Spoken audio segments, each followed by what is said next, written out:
Without further ado, I've actually been waiting for this interview for a while. This gentleman I've had the privilege with for knowing for almost a decade, which is insane. I worked with him on one of his films back in 2010, and we'll get to that in just a second. He is the founder of Scotch-Worthy Productions. If the film is, there's a whole story behind that, but I'll let him tell it. This is Mr. Tony Wash. Thank you, Tony, so much, man, for being with us. We really appreciate you coming on the show and chatting about horror movies for a little bit. Hey, I'm very grateful for being on the show and that you guys are excited to talk to me about everything. If it wasn't for people like you, we wouldn't be able to promote our stuff, you know?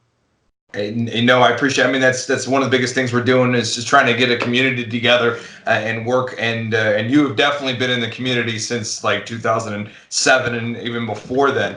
Obviously one of the biggest segments we have on this show is talking about what drives you, what makes you passionate, why do you do what you do? That's our biggest segment. So I would love to, where did this adventure start for you?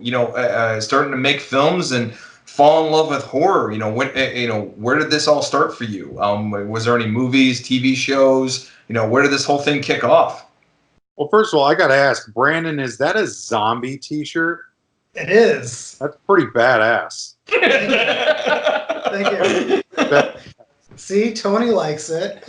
Well, you're not wearing your TerrorVision shirt. That's why he likes it. Badass too. I would love a TerrorVision shirt. I feel validated. I will never get that hour and a half back of my life. Nope, none of us will. Stop it. Stop it. I'm set. We can end the interview right here.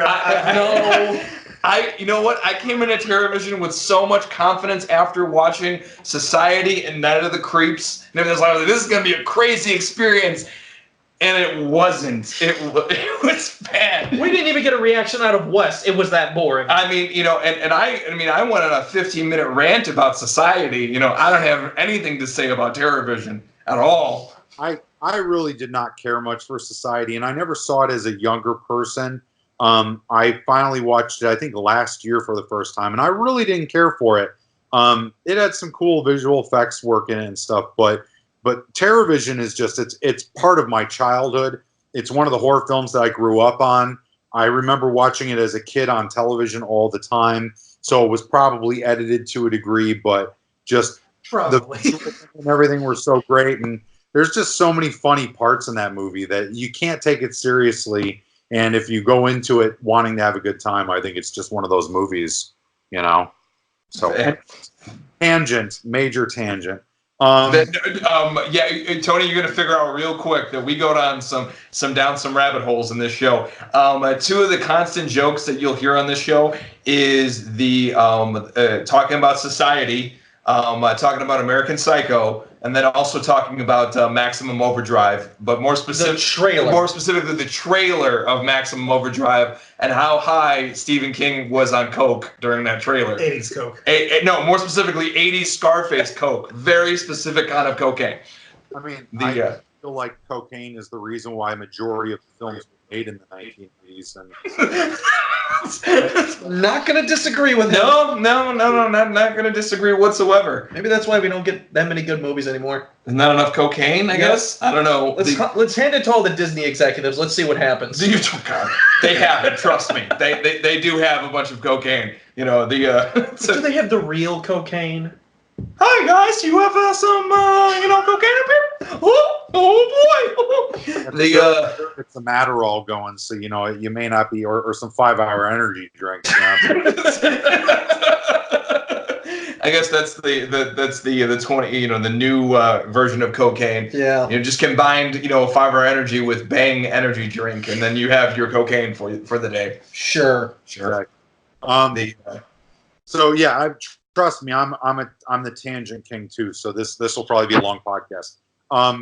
But regarding your question, I've always been a fan of the horror genre. I don't even know when it began because I was so young that I don't really remember.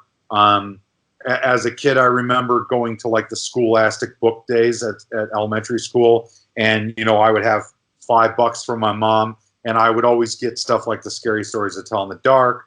And, then I started getting into R.L. Stine. And this is R.L. Stine pre-Goosebumps. This is R.L. Stine when he was just doing individual books. I think he had a series called Fear Street. Yeah. So I read a bunch of that stuff. And then when I think I was 12 years old, and my dad let me read Needful Things. And that was the first Stephen King book I read, which is a really shitty Stephen King book to start out your Stephen King with. And so then from there, I don't know why I enjoyed it so much, because I really didn't like that book. But I think it was just more the thought of reading these adult horror books that I started going down that path. And all the while at the same time, I was slowly building my catalog of horror films that I'd watched, and that I was able to watch, or that I snuck in and watched either at a friend's house or somehow or another without my mother finding out. It was, at first my parents had VHS tapes with 2 or 3 movies on them from TV that they had taped off of cable, and it was the black and white horror movies like Frankenstein, and The Wolfman was one that I watched a million times. And then as I got a little bit older, 6, 7 years old, then I was watching Nightmare on Elm Street and Halloween. I started getting into the Friday the 13th. I used to go to my aunt's house and watch House all the time. My other aunt showed me Child's Play when my brother was he's 2 years younger than me, and he was way too young to watch Child's Play.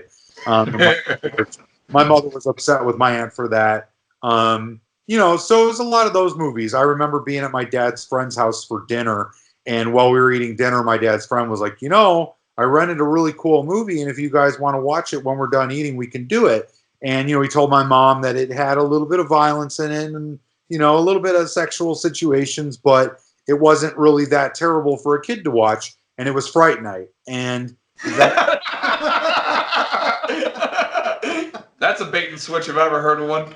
Yeah, well, Fright Night really isn't that bad, especially considering the fact that, like, one of my best friends, Jason Kane, who does all the special effects on my movies, and the first thing we worked on together was A Chance in Hell, what Mark and I worked on. Jason's son is 5 years old, Corbin. His name is Corbin Dallas, and he's my godson, and he's 5 years old, and he has watched Texas Chainsaw Massacre 100 times. And he loves Leatherface. He loves Pennywise. And so, I think there's kids that get introduced to that stuff a lot earlier than I did. But Fright Night is rather tame, I think, at the time, I want to say that was made in 86. So it was probably on VHS early 87. So it was probably spring of 1987. So I was just about 7 years old. And that it blew my mind away. It absolutely opened my eyes to a world that I fell in love with. And, but it hasn't just been movies. It was always the books. It was ghost stories around the campfire. It was the Haunted Mansion at Disney World, which I've been on probably 200 times. And I've been to Disney World, I think, 7 times altogether. So I just... Tony, I have family in Orlando, and they live in Clermont, which is outside of Orlando. They all worked for Disney. It got so bad with them, they memorized the narration to the Haunted Mansion, and they would repeat it to me while I'm in the fucking ride. It got that bad to the point where they've been on that thing so many times. They're like, yeah, well, this, he's going to say this, and that, blah, blah, blah. And then that person's going to pop out there, and that person's going to pop out there. I was like, you know what? You suck. I'm not going on this ride again with you. I'm just not. Like, why do I waste my time going on this ride with you if you're going to narrate the whole fucking thing? You know what? I'm going to go in the back and ask them to turn the thing down so you can narrate it for me. Thanks. And then that was the last time I rode the Haunted Mansion. Wrote it for the first time this year. Sorry, go ahead. I actually wrote it for the first time this year.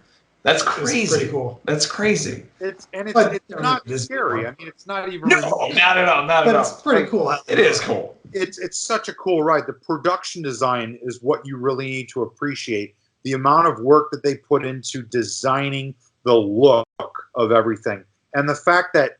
when was Disney World and Disneyland? When were those open? The 50s and 60s? The way 70, I think 71 or 72 for Disney World, and then like the 50s for Disneyland.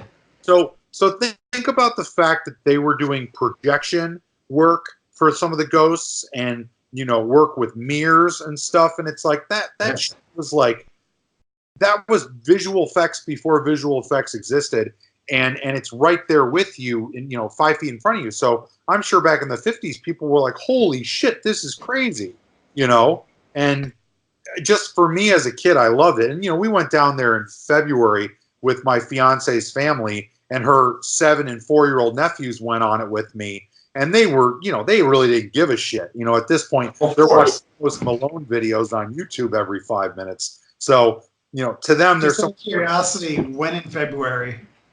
Oh God, the end of February, like I think the last week into early March. Okay, we just barely missed each other then. Our bald head should have had a signal, Yeah.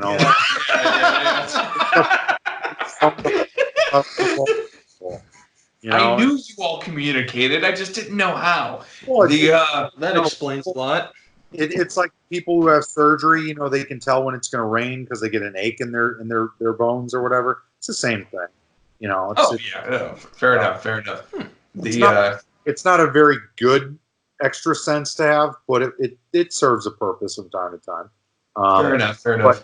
So anyways, yeah, it's just I've always had a very significant love for the genre, more so than anything else. Some people love cars, and I appreciate cars. I'm a big fan of classic muscle cars. I owned a '68 Camaro for a very long time, but it's nice. But all these other interests in my life, I used to be a big outdoors person, and all that shit. It's like nothing ever remotely came close to my love for the horror genre. And when I was in high school, I worked for a video store, and I got introduced there was like a 20-year-old guy that worked with me, and I was 15 at the time. And he's like, "Oh, you like Friday the 13th and you like Halloween. Well, have you ever seen The Fog? Have you ever seen The Thing? Have you ever seen Prince of Darkness? Have you ever seen, half of these other horror films that I'd never been introduced to, because I didn't have I'm the oldest sibling, so I didn't have an older brother who was a big horror fan who introduced me to it, or anything like that. And so this guy was like, "Here, rent these." And since I worked at the video store, I could take as many movies home as I wanted with me. And so that's what I did. And I became blown away by all this great 80s and 90s horror content. And so, yeah, I basically started saying in the 90s when I was a teenager that I want to make movies. And I had written a lot of short stories and stuff as a kid, and a little more fantasy based type of stuff. It doesn't matter. I'm not even going to go into that story because it's a pointless tangent. But in high school, maybe freshman year or 8th grade, I wanted to get a bunch of my friends together, and I was going to use my mom's video camera, and I wanted to shoot it was actually the same video camera that Will Byers has in Stranger Things season 2, that he takes trick-or-treating with him, which was really funny to see that because it totally brought back all these memories. And so I was going to take that, and I wanted to film a kung fu movie in my backyard. And awesome. I had all these great ideas of how I was going to do these shot compositions to make it bigger than it was. At the time, Mortal Kombat was a really big deal. So I was going to shoot a fight scene on the bench of the deck, and the deck was elevated. So I was going to be kind of down underneath the deck, shooting up at these guys fighting. And then one of them was going to uppercut the other guy off the deck. And it's like he fell to his death in the pit, just like in Mortal Kombat. And flawless victory. Exactly. And as a 13-year-old in 1993, kids weren't really it wasn't a thing. It wasn't prevalent. Nowadays, the web series I curate, World of Death, the youngest person to have a film in it is a 13-year-old, and so it's nowadays anybody can make a movie, but back in 1993, it really wasn't as prevalent, as I said. And so I just kept going that route, and went to college, did a normal college thing, didn't go to Columbia or any, film school or anything like that, and did some independent studies in college where I shot a couple opening scenes to a short film about a killer clown, way before any of these killer clown movies have been out, and did a bunch of other stuff. And I you played know, played a killer clown that's ahead of a cult of clowns called Beware of the Clowns. I know. I've wait. It was Tim Wolak's movie, right? Yeah, it was Tim's movie. No, yeah. So these gentlemen, they talk about it a lot. Yeah, I know Tim from World of Death, and so he has a short film called Mastication in World of Death, and so he had given me a copy of that. So yeah, I remember you being in that. Yeah. And so yeah, so I just did all that stuff in college, and all along I'm telling people I want to be a movie director. I want to be a movie director. And then here I am, I'm 22, I'm 23, 24 years old, and I'm working a real job in the real world, and I just it wasn't what I wanted to do, you know? And so I said, you know what? I had a friend from college, one of my fraternity brothers, who was like, let's go to Savini's effects school in Pittsburgh. So I looked into it. I said, fuck it. You just need to take a plunge. He ultimately didn't go. So I moved to Pittsburgh by myself and spent 2 years out there. And while I was going to school, we were taking photos of all of our special effects makeup, but no one was shooting video of it. And I thought that was kind of counterproductive, because here we are doing special effects makeup for movies, but no one's taking any video of their makeup, so you don't get to see how it emotes and how the character can act with it. And so I said, I'm going to shoot a movie. And one way or another, I got around to doing my first feature. It's My Party and I'll Die If I Want To. And originally it was going to be a short film. I had written a 45-page script, and so I knew it wasn't going to be a feature. I didn't think I had the money or time to do a feature, nor could I get anybody to commit to a feature. So I decided to do a choose your own adventure. And I wrote a 45-page script, and then it did another like 20 pages of a script that was other scenes that branched off from different moments throughout the movie and were different content that was not in the regular 45-page script. So then as we were shooting, we started adding stuff, and one thing led to another. That was 2005 to 2006. In 2007, I went back to Pittsburgh because I moved back to Chicago. I lived in the suburbs. And then I went back to Pittsburgh in 2007, a year later, and shot some pickup scenes because I had a filmmaker that I was friends with at the time who watched the original cut and said, you need more nudity, you need more violence, and if you want this to sell, that's what you need to add to it. And you need a name if possible. So I wrote a couple extra scenes that involved nudity. I wrote a handful of additional death scenes to put into the movie. And I talked to Tom Savini and convinced him to come on for a one-day role as Uncle Tom in the movie. And I went back out to Pittsburgh and we shot a bunch of stuff. And then it ended up having enough time length to be a feature-length film. And, I released it in late 2007. It started its festival run. When all said and done, it won Best Audience Award. It won a couple Best Features, Best Special Effects, Best Screenplay. And it was a great experience and a really great situation. I'm very proud of what that film did to kind of kickstart my career. And all I can say is that I regret not following it up as quickly as I could have with other projects, because back in 2008, when I was doing the convention circuits promoting and selling that movie, there were not a lot of other independent filmmakers out there. And this was right at the cusp of prosumer HD quality cameras coming out. So I shot on a Canon XL2, which is still SD, and the movie looks like shit because of it. And I didn't know what I was doing with my camera. I'm not a cinematographer, so I knew nothing of gain and aperture and f-stop. I didn't know any of that stuff. I didn't have professional lighting or anything. So people enjoyed it for what it was. But if I could have followed it up, I feel like I really could have made a much bigger name for Scotchworthy back in 2009 and 2010. And unfortunately, I kind of took a break from the conventions for a few years there. And when I got back into it really hardcore in 2014 and 2015, at that point, a lot of other independent filmmakers were already making a staple for themselves in the industry at the independent level. and it's almost like, I came back and everybody's like, well, who the fuck is this old bastard? Because here I am in my early 30s, and all these other guys are in their and girls are in their early 20s making movies that are edgy and cool, and I don't have the energy anymore like I did back then, or the money to throw away to do that stuff. But here we are, 2019. I've got 4 features under my belt, a number of short films. I've been to some really awesome film festivals, including South by Southwest and Scream Fest and the Stanley Film Festival when that still existed, which is hands down the best film festival I could have ever been to. And I'm very proud of the catalog that my friends and I have put together. And all I can hope for is the next thing. No, I hear you. The one thing too I wanted to hear about, you told me this story personally because I asked you years ago about this, but I'd love to hear you tell the audience and everything else how'd you came up with the name, Scotchworthy Productions. I'm sure there's a story behind it. I may have only heard part of the story, but if you could share, how you came up with that name. Yeah, it's an interesting story. Because I'm not a Scotch drinker by any means. I prefer bourbon if I'm drinking hard liquor or tequila. That's beside the point. So, summer of 2001 is the summer between my junior and senior year of college.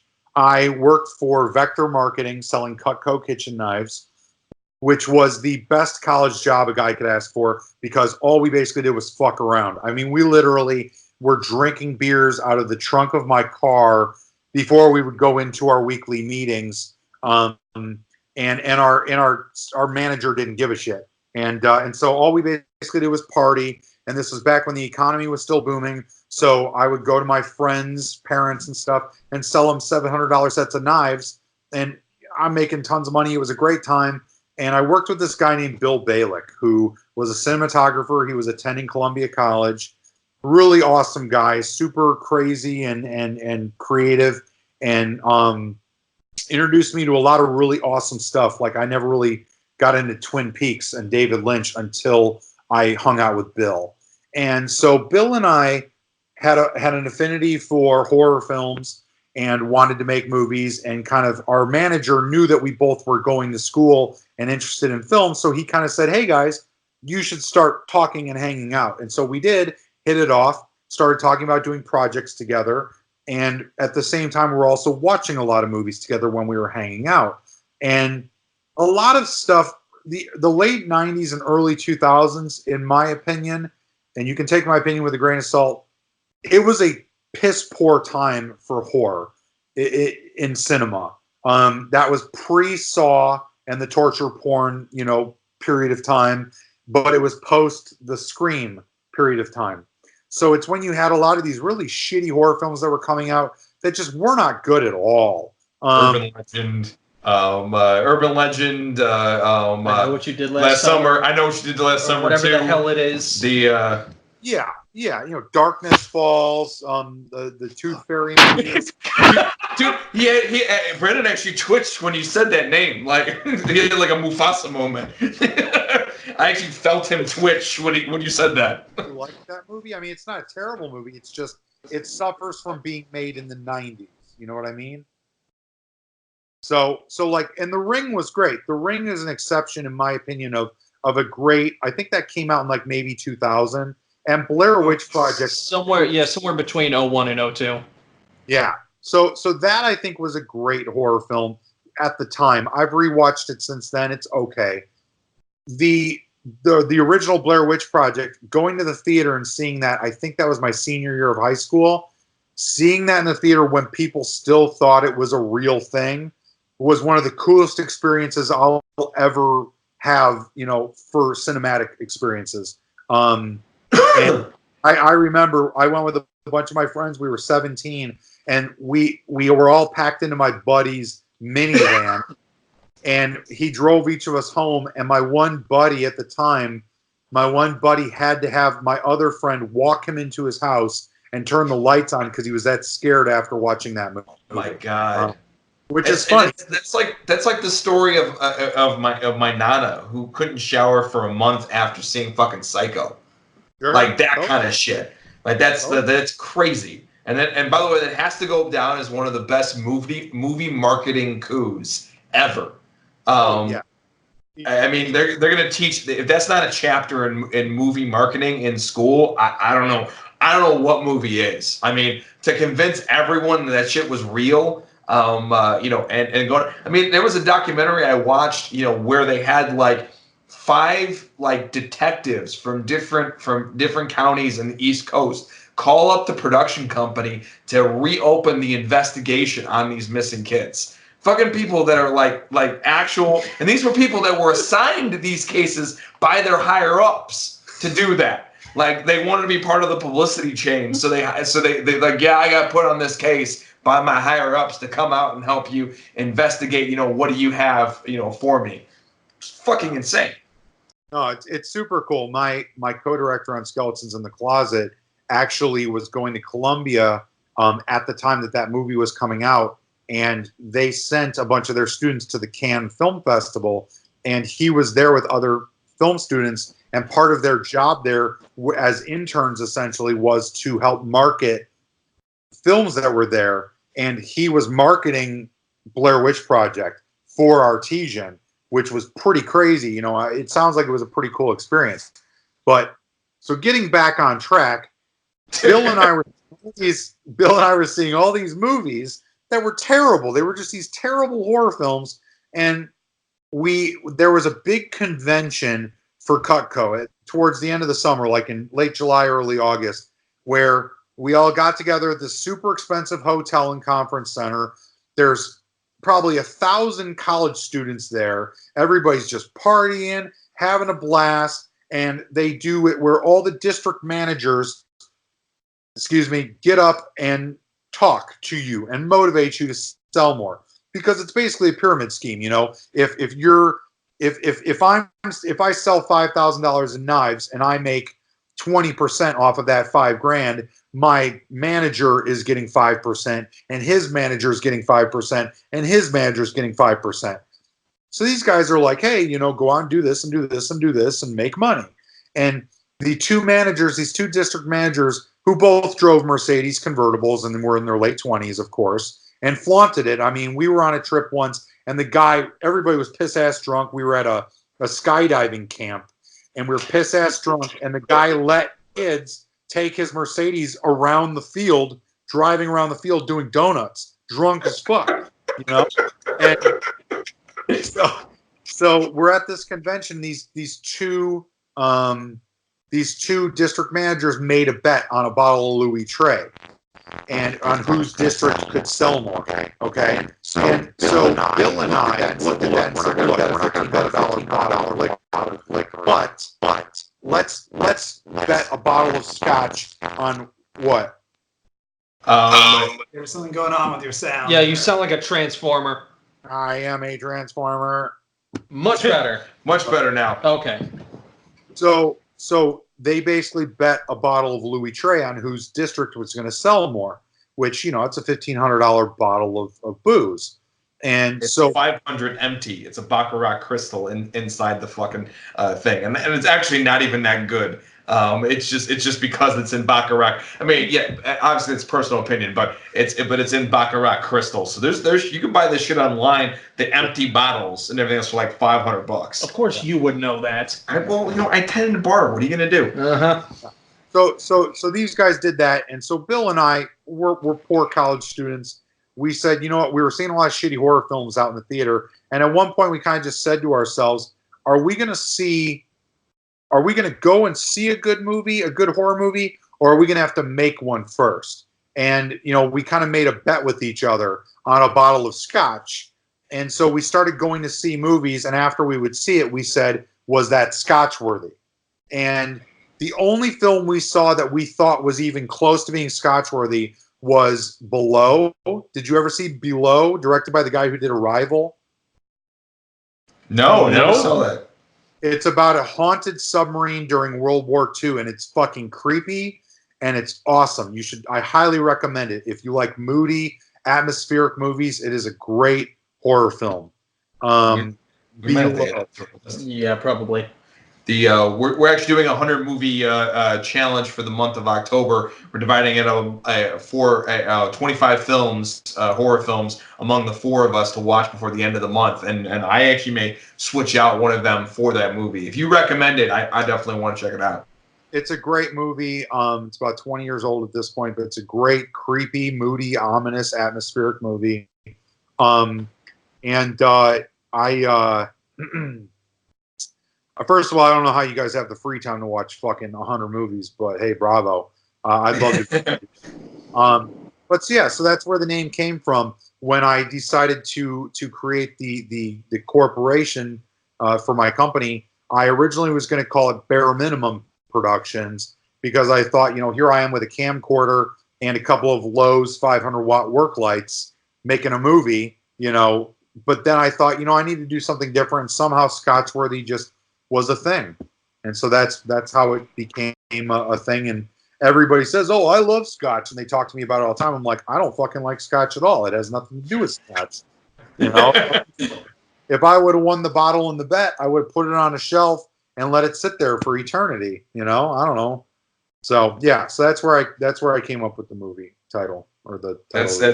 That's actually pretty damn cool. The and actually, you know what? There's something fun I want to do that I came up with in the last, like, I don't know, 30 seconds or so. And if you're down for it, what I'm gonna do is I'm gonna pull up your IMDb for directing. And I'm gonna go through the gauntlet, because there's about 10 films in there, and it would be cool to have you share at least one memorable story, funny story, something that you remember that'll stick with you for forever, on each one of the films. Obviously, I know certain films will have certain memories, and there's certain things you want to talk to, but I think it's a good lead-in for talking about Sid, of course, and we'll get into him in just a little bit. But give me just a hot second. I'm gonna pull up I'm gonna go in chronological order. So I'll go as far back, all the way back to the beginning, and then go from there. So. All right, so let's talk about back in 2007. It's My Party and I'll Die If I Want To. When you're dealing with that production, that was your first out of the gate, or so it says on IMDb. What's a cool memory or a cool story that you have from that particular production that you remember? Well, I'd say there's two. Obviously, working with Tom Savini, he was my first star to direct. I had worked as an intern for the Illinois Film Office on Road to Perdition, so I met Jude Law and Conrad Hall, who was a cinematographer on that. And I had breakfast with Sam Mendes, which was really kind of cool. But the first star that I directed was Tom Savini, and he doesn't have a good reputation, and he earned his bad reputation. He's not the nicest person a fair amount of the time, but. And he was very difficult to communicate with, to get to set. And I had hoped he would have been a little more enthusiastic going into working on the movie with me, since, it's a bunch of his students making a horror film. You'd think he'd be excited about that. And it was very difficult to get him involved and whatnot. Like, there was a lot of delay on getting his email responses and stuff like that. But I'll tell you what, up until the day of shooting with him, I didn't think he was going to show up. And then the day of, he emailed me that morning. He said, I'll be there. He showed up. We shot with him for 4 hours, and it was a great time. He got super into being on set. He really got into what we were doing. He gave us a lot of advice and feedback on what was going on. And all in all, it was just a really wonderful experience. And it was a really cool way for me to kind of break, to kind of pop my cherry, for lack of a more tactful term, with working with talent that can possibly intimidate you. But I think that the best story from that experience that I can remember was, there's a moment in the movie when one of the characters gets scratched by the monster that's in the house, and she her and her two friends are barricaded in a room while the monster's trying to break in. And so the two friends who are not injured are holding the door shut. You know, they're leaning against the door, and the injured friend is leaning against a bed on the floor across the room from them. And she starts twitching and moving and gyrating and stuff like she's changing. And so they're kind of freaking out, like, what the fuck is going on with our friend? And she ends up exploding from the wound all over them and sprays them with blood and guts. And what we did was, I wanted to use a potato gun. My dad used to build a potato gun with my brother and I when we were kids and fire potatoes across the pond that was in our backyard a good 300 feet. And so I thought that's the easiest way to create a cannon is we build a potato gun with a big ass fucking, 4-inch pipe and PVC pipe, and then just duct tape a garbage bag to the end of it, fill the garbage bag with the guts, and then when it fires, it'll just push the shit out of the bag and spray these girls across the room. And it's only got to travel 15 feet, so it's not the end of the world. It should do it no problem. Well, lo and behold, and if you buy the It's My Party DVD, which includes the Choose Your Own Adventure version, it also has a behind-the-scenes featurette, which has all the different takes of us doing this shot. And it took us about 35 takes on, I think, 3 different nights of trying to get this shot accomplished. And it just, the bag would burn because the hairspray would catch fire when it ignites. And or the guts would fall out on the floor 5 feet in front of the girls. But I'll tell you what, the 35th time, it blew up. It covered them head to toe in blood and guts. I had to, everybody in the room, there's 10 people in the room, including the actresses who are now covered in blood, who probably didn't expect it to actually work because it's been 35 times. And I literally, and to give you an idea, the 33rd time, we just had a guy off camera take a bucket and throw it at the girls because we were so fucking pissed off. And at this point, I shit you not, gentlemen, the bucket of blood and guts landed right between the two girls' heads and hit the door. Oh, son of a bitch. So it's 4 a.m. Everybody's tired. We hit everybody. I'm like, holy shit, holy shit, holy shit. I'm like, everybody, nobody move. Girls, the girls freak out. Nobody left character. None of the crew fucking flipped shit and jumped or did anything or messed up the sound. And we got our shot, and everybody was so excited about it.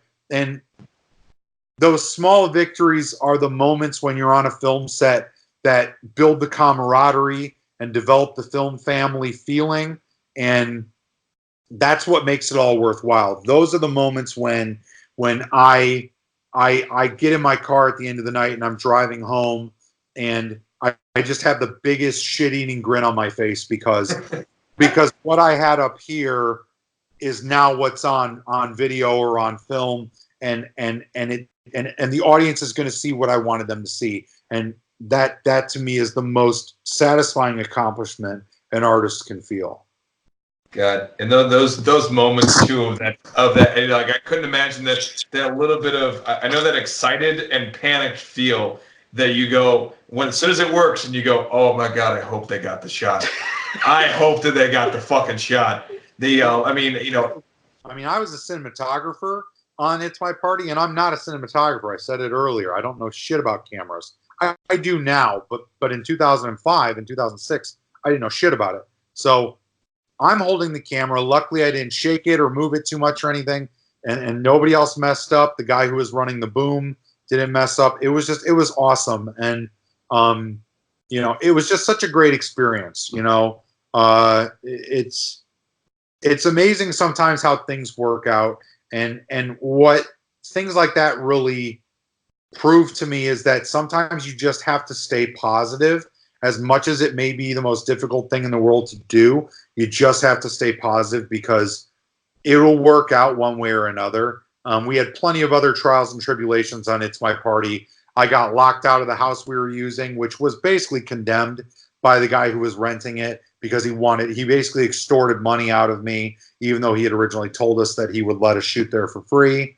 You know, the girl who we cast to play the monster originally was apparently a wrestling, you know, female wrestler. And so I thought she's going to be agile and be able to move great and everything.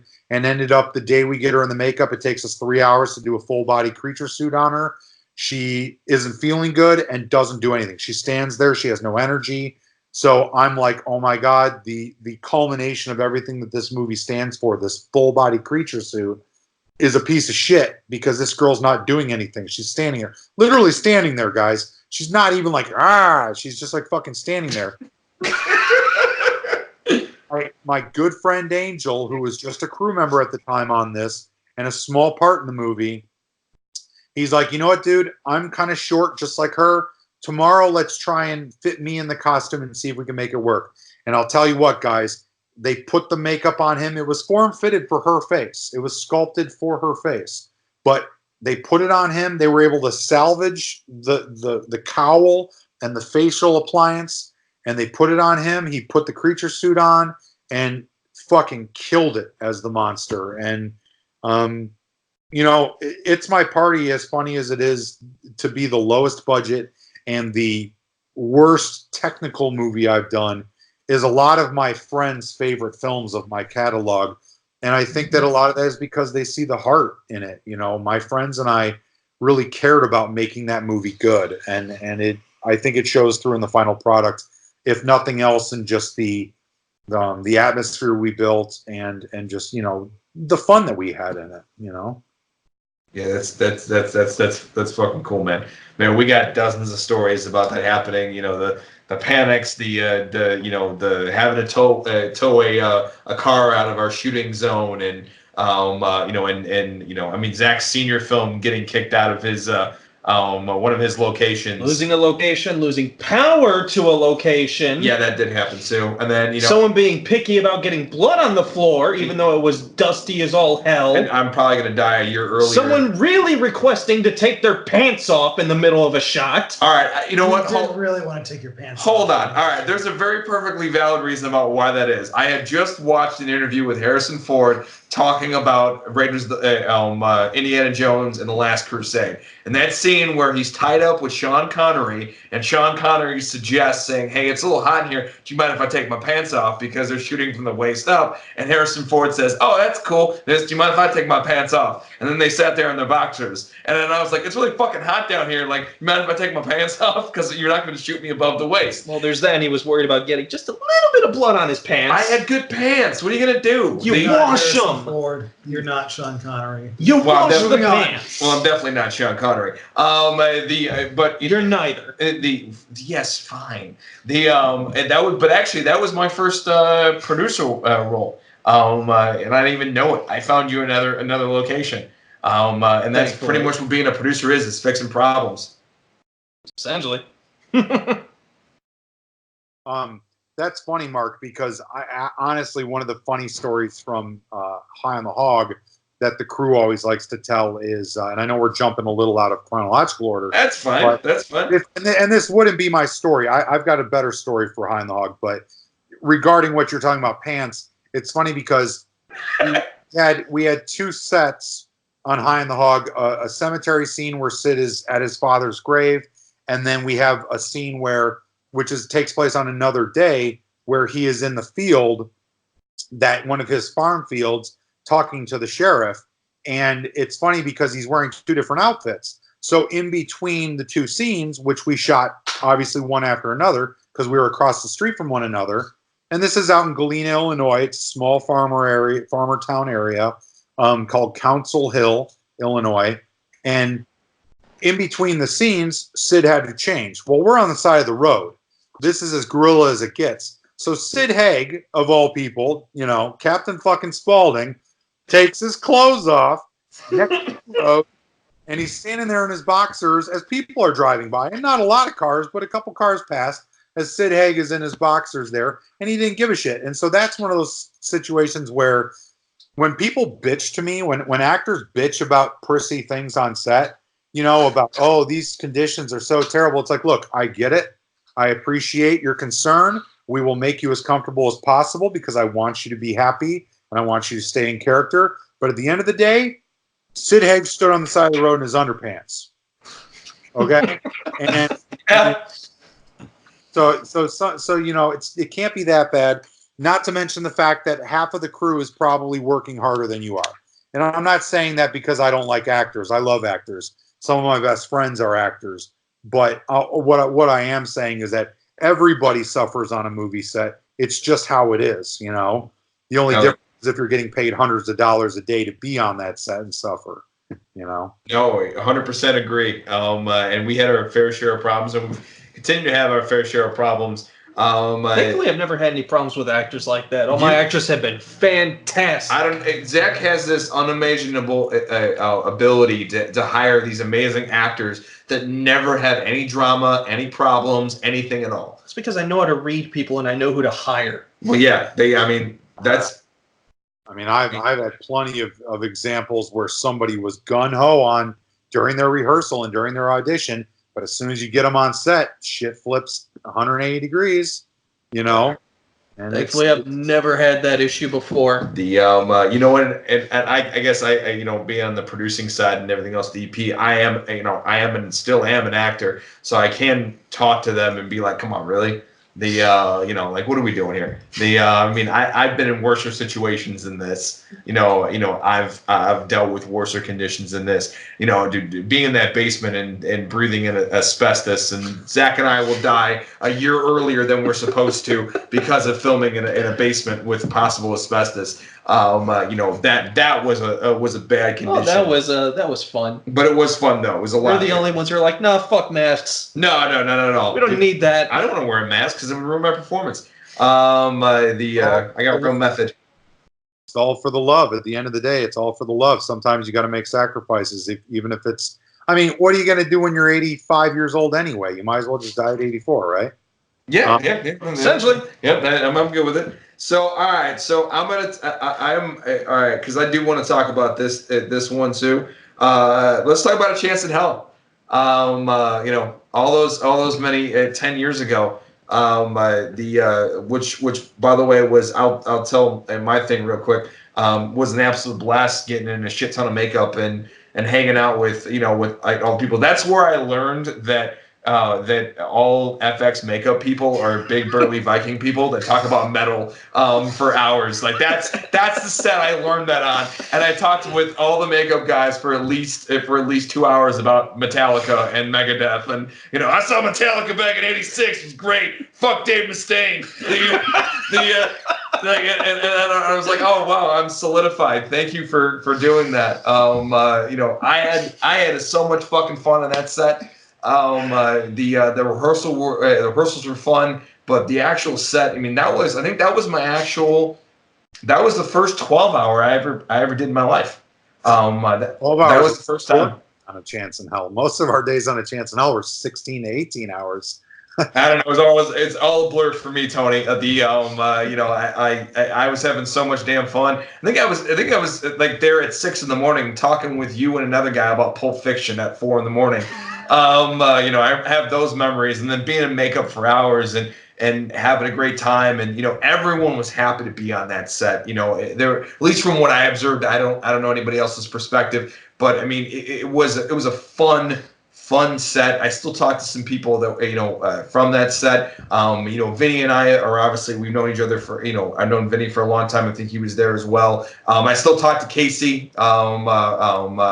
It's Casey Martinson. I still talked to a bunch of those people from college. It was a lot of fun, getting made up and helping out and being a PA. That was one of my first PA experiences as well.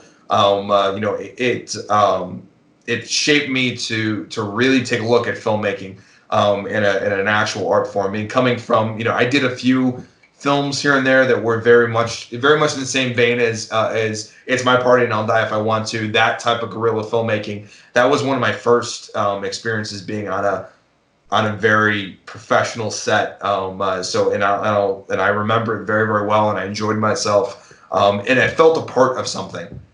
Even though I had a smaller role in it and everything else, I actually felt like I was in fact a part of something bigger than myself. And funny enough, I don't know how that worked out, but you and I were the last ones in the damn parking lot on that last, that second day or whatever. And we were so tired. We just, hey, later, man. Hey, that was fun. Thank you so much, Tony. I appreciate it, man. And then we pulled out of the Elgin parking lot. And then that night I actually, I think I looked at my clock and it said, 12 o'clock, midnight. I fell asleep. I woke up. It was 12:01. I was like, son of a bitch. And then I looked around. I'm like, oh shit, it's daylight. It's 12:01 in the fucking afternoon. And I felt like I was asleep for 30 seconds.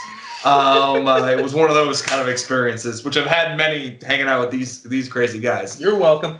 But yeah, it was a hell of an experience. I had a lot of fun on your set. And I wanted you to know that. I'm sure I told you at some point over the last decade, but I wanted you to hear it from me that it's one of my first big experiences, and it set a precedence for me about how to properly run a set. So I appreciate you inviting me on that crazy adventure. But please, by all means, I would love to hear your favorite story on that set, and what your perspective was being the director. I appreciate you saying that, Mark. It means a lot to me because, when we're all in the trenches together, we get dirty, we sweat, we fucking get pissed off. It happens, but then there's still that silver lining, which is the end product and what we capture on tape or on film. And A Chance in Hell was by no means an easy feat. That was an 8-day shoot. I think our average days were about 16 hours. I literally got 1 hour of sleep every night of those 8 days. And just like you, that last day of shooting, I went home. Everybody from out of town drove home, and I slept the entire next day. I slept a full, I think, 24 hours. But, shooting that movie, the story I have from that is, well, first and foremost, it was amazing how that all became what it was. I had done a couple short films between It's My Party and A Chance in Hell, and my co-writer and one of my best friends, John Halusik, and I used to play a lot of the Nazi zombies on Call of Duty World at War. And my buddy Mitch Martinez, who was the cinematographer on A Chance in Hell, who I'd met, he had done the pickup shots for the nudity and violence in It's My Party. He's from Philadelphia, and he had called me up and said, Tony, I just got a Red 1 camera. This was the first time that these were out. He was one of the first people to get one. And he's like, I don't want to do any more commercial or industrial stuff. I want to do something narrative-based. Let's do something. Let's shoot a trailer to one of your movies. I was trying to get together financing for the sequel to It's My Party and I'll Die If I Want To. You Would Die Too if it happened to you. Nice. Which would be such a great movie, and I want to make it so fucking bad. So if you guys have a millionaire friend out there, let's make a fucking movie together. But he's like, let's do something. So I talked to Johnny, and Johnny and I were like, let's write a short film script for A Chance in Hell, and let's make a Nazi zombie movie. And I had a regular friend of mine when I bartended has been collecting World War II stuff forever. He's like in his 70s now. And so he's like, you can use it whenever you want. So I got all these guns, like authentic World War II guns, machine guns, rifles, pistols, uniforms, equipment. And we rented this old factory in Elgin, Illinois, and we shot a movie. And what to me, in my mind, was starting out as something small grew so exponentially as we were developing it during pre-production, and then once we were actually shooting it, it's like, as Mark described it, it was like lightning in a bottle, and it was such a great experience, as stressful and as strenuous as it was on a lot of us. It really was the turning point, I think, in my mind, where I looked at it and I said, you know what? You're not just capable, and the people that you surround yourself with are not just capable of making a movie. You're capable of making a professional quality film. And A Chance in Hell we made for $9,000. So when people look at that, I don't think they could guess that we made it for that little. And a lot of it's sweat equity. But the moment on that movie that really made what was the moment that I remember is my father visited the set one of the nights, and afterwards he just kind of came up to me. He was there for probably a good 6-7 hours, and he just saw the hustle and bustle of what 40 people on set, all the Easily. parts easily. You know, I mean, I think the most we had on set one time was 70 people between crew and like 35 extras, and Present company included. exactly. You were there that night, and it's like my dad, after 6 or 7 hours of being there, hanging out, seeing, you know, and again, you want to call me cocky, fine, fuck off, because I'm not cocky. I'm confident, and I deserve to say that, you know, there were other people there helping by all means. Benny was my first AD.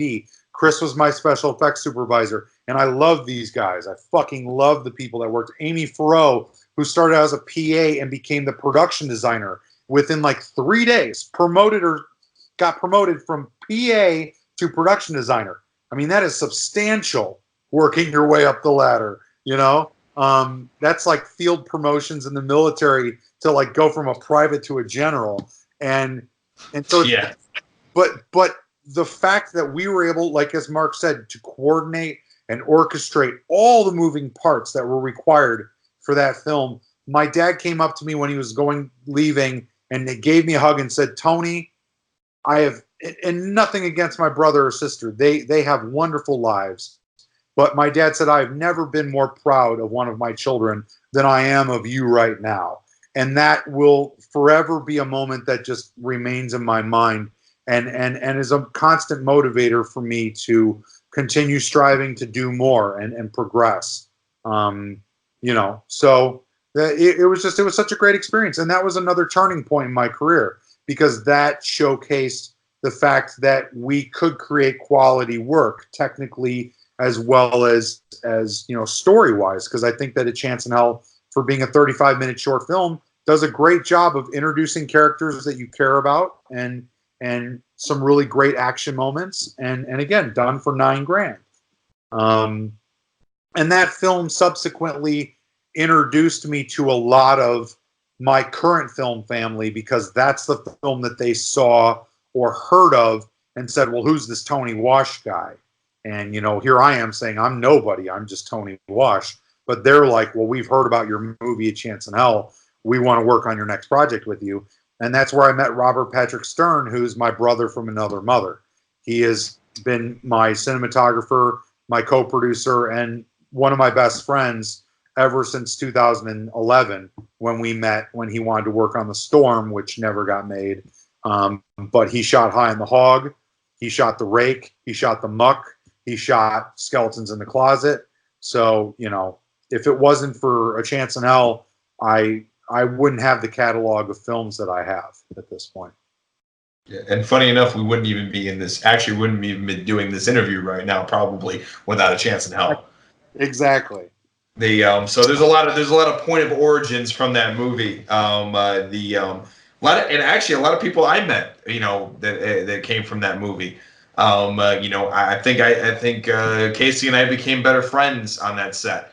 You know, I met a lot of other people and everything else. I mean, that's where, by the way, that's where the Burly Viking story comes from about makeups. That's also where I use Tony's phrase all the time about, you know, hey, how much money does it look like we spent on this? I tell that to people about the first episode of Living Nightmares all the time. It's actually because of you, Tony, because you use that example all the time, and that's my producerial, you know, talking and everything else. Hey, how much money do you think we spent on this? And we get, you know, $2,000, $3,000, and we're like, nah, $800.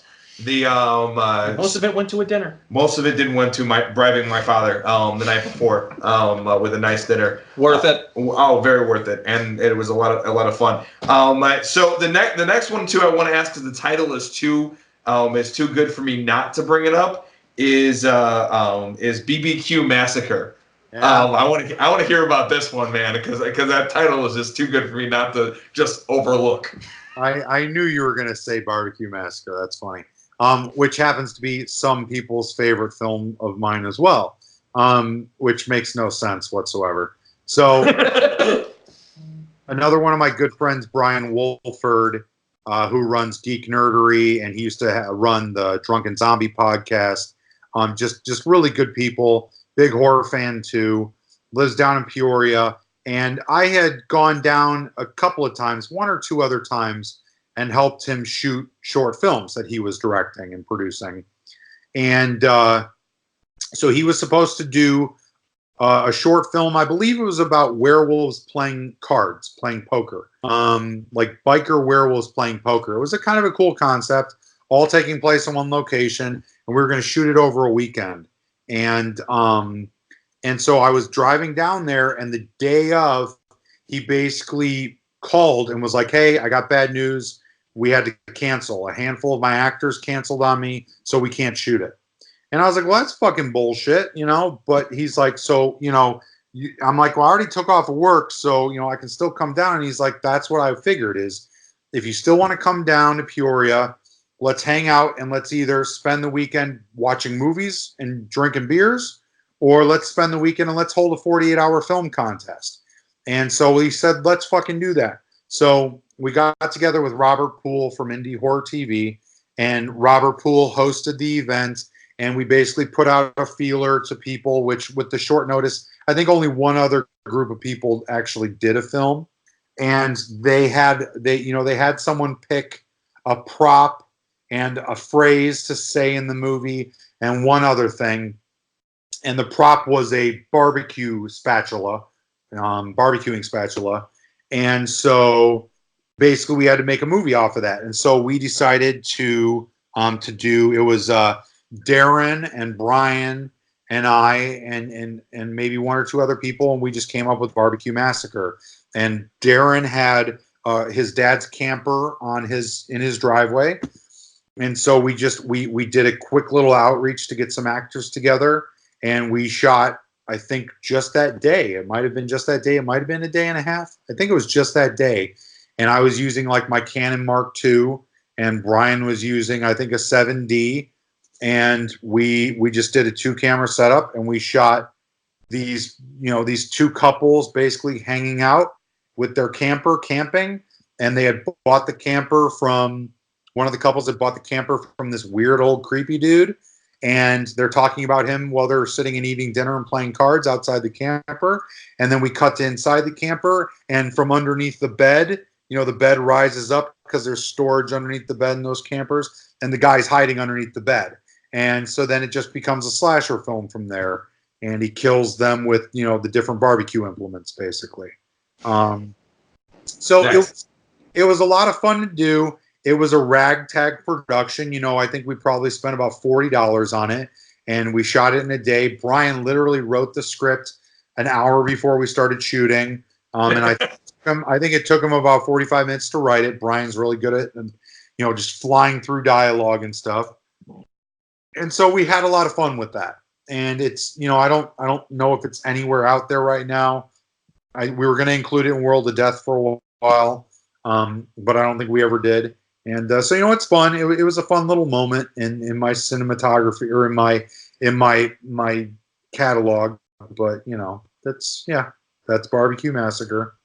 Fair enough. It was too good of a title not for me not to bring it up. So let's talk about the Muck.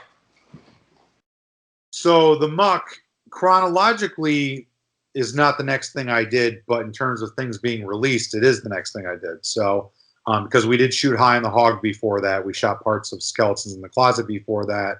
I also started World of Death. Well, I guess I started World of Death because of the Muck.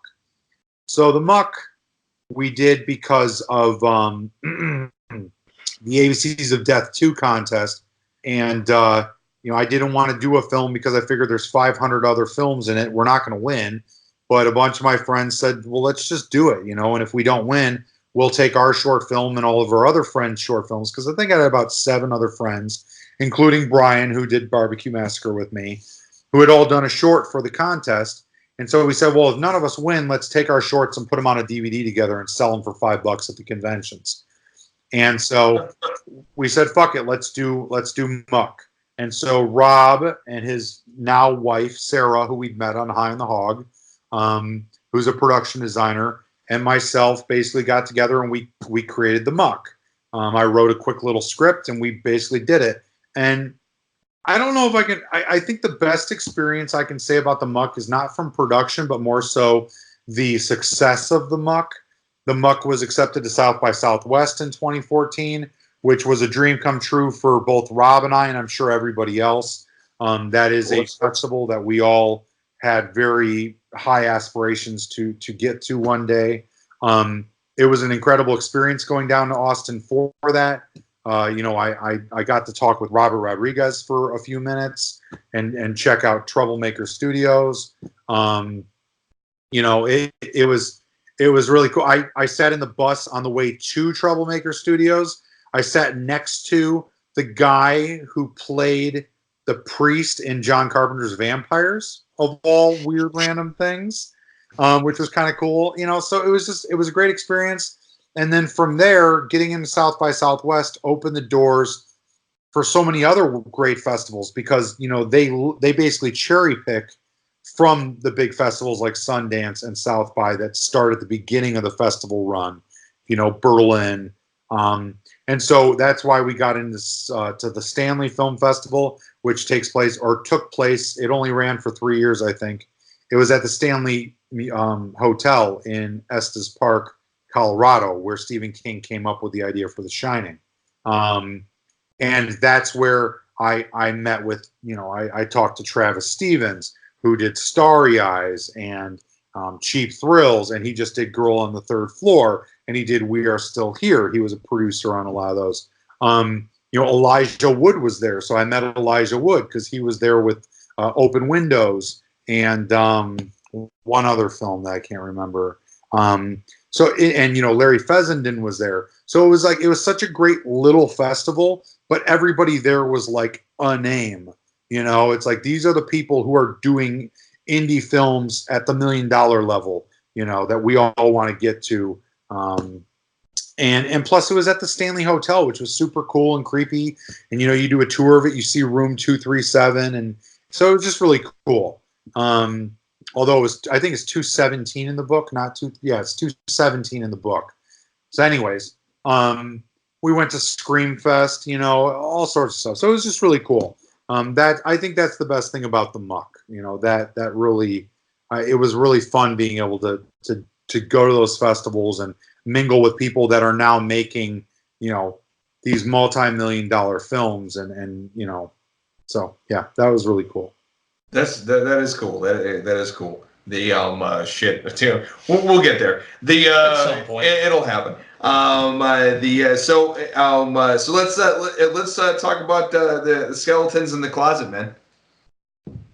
So Skeletons is technically what I would consider my fourth feature, even though we started shooting in 2012. We had my co-director Ben Lewandowski and I had each been a part of an anthology series called Chop Shop that was consisting of 4 short films by 4 different directors in the Chicagoland area. And after we'd shot our short films and a wraparound story, after a year or 2 of us in post-production, we kind of ended up disbanding the project, and the other 2 directors went their separate ways with their short films. And Ben and I always kind of talked about keeping ours together. And Ben and I were working together on different stuff at the time. He was the original editor on The Rake, which was my third feature. He subsequently edited High on the Hog. He did the re-edit on High on the Hog, I should say, because the original editor on that was Mike Heffler, who's an awesome dude.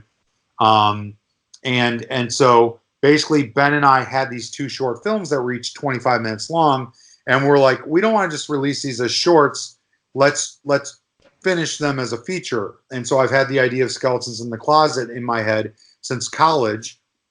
So I pitched the idea to him and said, let's co-produce and co-direct this together, and we'll edit it together and all that stuff, and let's do it. And so we did it. We convinced Rob to come on board and the rest of the team, and we shot the rest of the content in 2017, put it all together. And so it's an anthology film. It's an 80s anthology film. It's very much like Elvira meets The Crypt Keeper. It's a lot of fun. If you guys haven't seen it, I highly recommend you watch it because it's the film I'm most proud of. I think it's just such a great film and so much fun. And it's the one film that has been released looking exactly like how we wanted it to look. No one meddled with it after we had our say in what we wanted it to look like, which is a big conflict with a lot of times in working in the film industry. If you don't have final cut, you end up losing a lot of your originality that you had in it. But that's neither here nor there. So Skeletons, I think Skeletons for me was just my favorite experience with Skeletons, I think, is just seeing something that I've had in my head for 20 years. One of my favorite ideas that I've ever had, and I've had 100 ideas in my head through the years, but Skeletons in the Closet is one of my favorite ideas that I've had in my head. And so to see it come to life, and come to life as well as I think it turned out, is to me one of my favorite accomplishments. Again, it's like I look at It's My Party, and then I look at Skeletons in the Closet, and the progression of the technical aspects, the storytelling aspects, the professionalism of how it looks. I'm just so proud of it. And so that's what I would say is the story I take from that. Also working with some of the people on it, Ellie Church, who's a big independent scream queen, was a lot of fun to work with, and it was a lot of fun convincing her to do the part of the widow because she didn't want to originally. And Adam Michaels as her dead husband Charlie. Adam's such a great guy, and he's become a good friend of mine. And just bringing a lot of our team back together again. I love my film family so much, and I don't get to see a lot of them very often. So when we're on set working together, it's some of my favorite times, and I know you guys can attest to that. So I think absolutely. We got it. So all right, so let's get to the two top dogs, because I know that these are brought up a lot. Let's talk about The Rake. I know The Rake is pretty big for you. The Rake was the film that I looked at and said, this is the one that's going to take us to the next level. This is the one that's going to get recognized more mainstream. And to a degree it has. I am disappointed that it hasn't gotten as much exposure as I feel like it should. But at the end of the day, it was in every Walmart across the country. It was distributed by Sony. So, you really can't argue with that. But The Rake was pretty awesome. We incepted the concept in... Honestly, what it was is we spent the better part of a year in 2014 trying to produce and finance the feature-length version of The Muck, which would be a fucking amazing movie. It would be such a fun fucking drive-in style, balls to the wall, violence, gore, just have fun for 90 minutes, horror movie. You look at a movie like Terrifier. People love Terrifier. The Muck is like the Terrifier, only it's the Blob instead of a clown. Okay? And of course you would. Who wouldn't watch it? And so we had a hard time. We were looking for a lot of money. Like we were looking for initially $500,000, then we were looking for $1.5 million, and it just wasn't happening. So we finally said, you know what, we're going to pull the plug on this. And I was really disappointed. I was so disappointed because I had my hopes set real high that we had momentum behind the movie. We had the short film, we had South by Southwest. We're going to make it, and it just didn't happen. So I was over at my buddy Jason's house, my special effects supervisor, who's a huge horror fan too, and we were bullshitting and just bitching about it. And he's like, "Well, fuck it, let's just make a different movie. Let's do our own movie. Let's do a monster movie. Let's do The Rake. Let's tap into a creepypasta." And so he gave me the story. I kind of read through it, and I was like, all right, let's see what we can do. I sat down and talked to Robert Patrick Stern, who's my cinematographer and co-producer. He was intrigued by the idea, and it just kind of grew from there. And so we're talking, this is mid-October of 2014. November, I met with my co-writer, Jeremy Silva. This is the first thing he and I worked on together. Jeremy's an amazing writer. Very professional, meets deadlines, very good at mature dialogue and good character development. By the end of December, we had a script that we were happy with. We started casting and finding locations and raising money from investors in January and February. And so from there, it just kind of grew. And we ended up teaming with a production company out of LA who put some more money into the movie and helped us obtain Shanae Grimes Beach and Rachel Melvin and Joe Nunez and Isabel Amico. And so those were kind of where the names came from that were in the rake. And, the rake was a great experience because while we were making it, it was the epitome of my career. That was the moment where I said, that was one of those times, like I said, with It's My Party, when the cannon blew up and worked. Every morning I drove home and I had a playlist of music and I was singing every song at the top of my lungs. And I was on cloud fucking 9 because it's like, here it is. I'm making a fucking movie with a full body creature suit monster that looks fucking amazing. And the production design's amazing. The cinematography is amazing. I wanted to make Alien meets The Shining.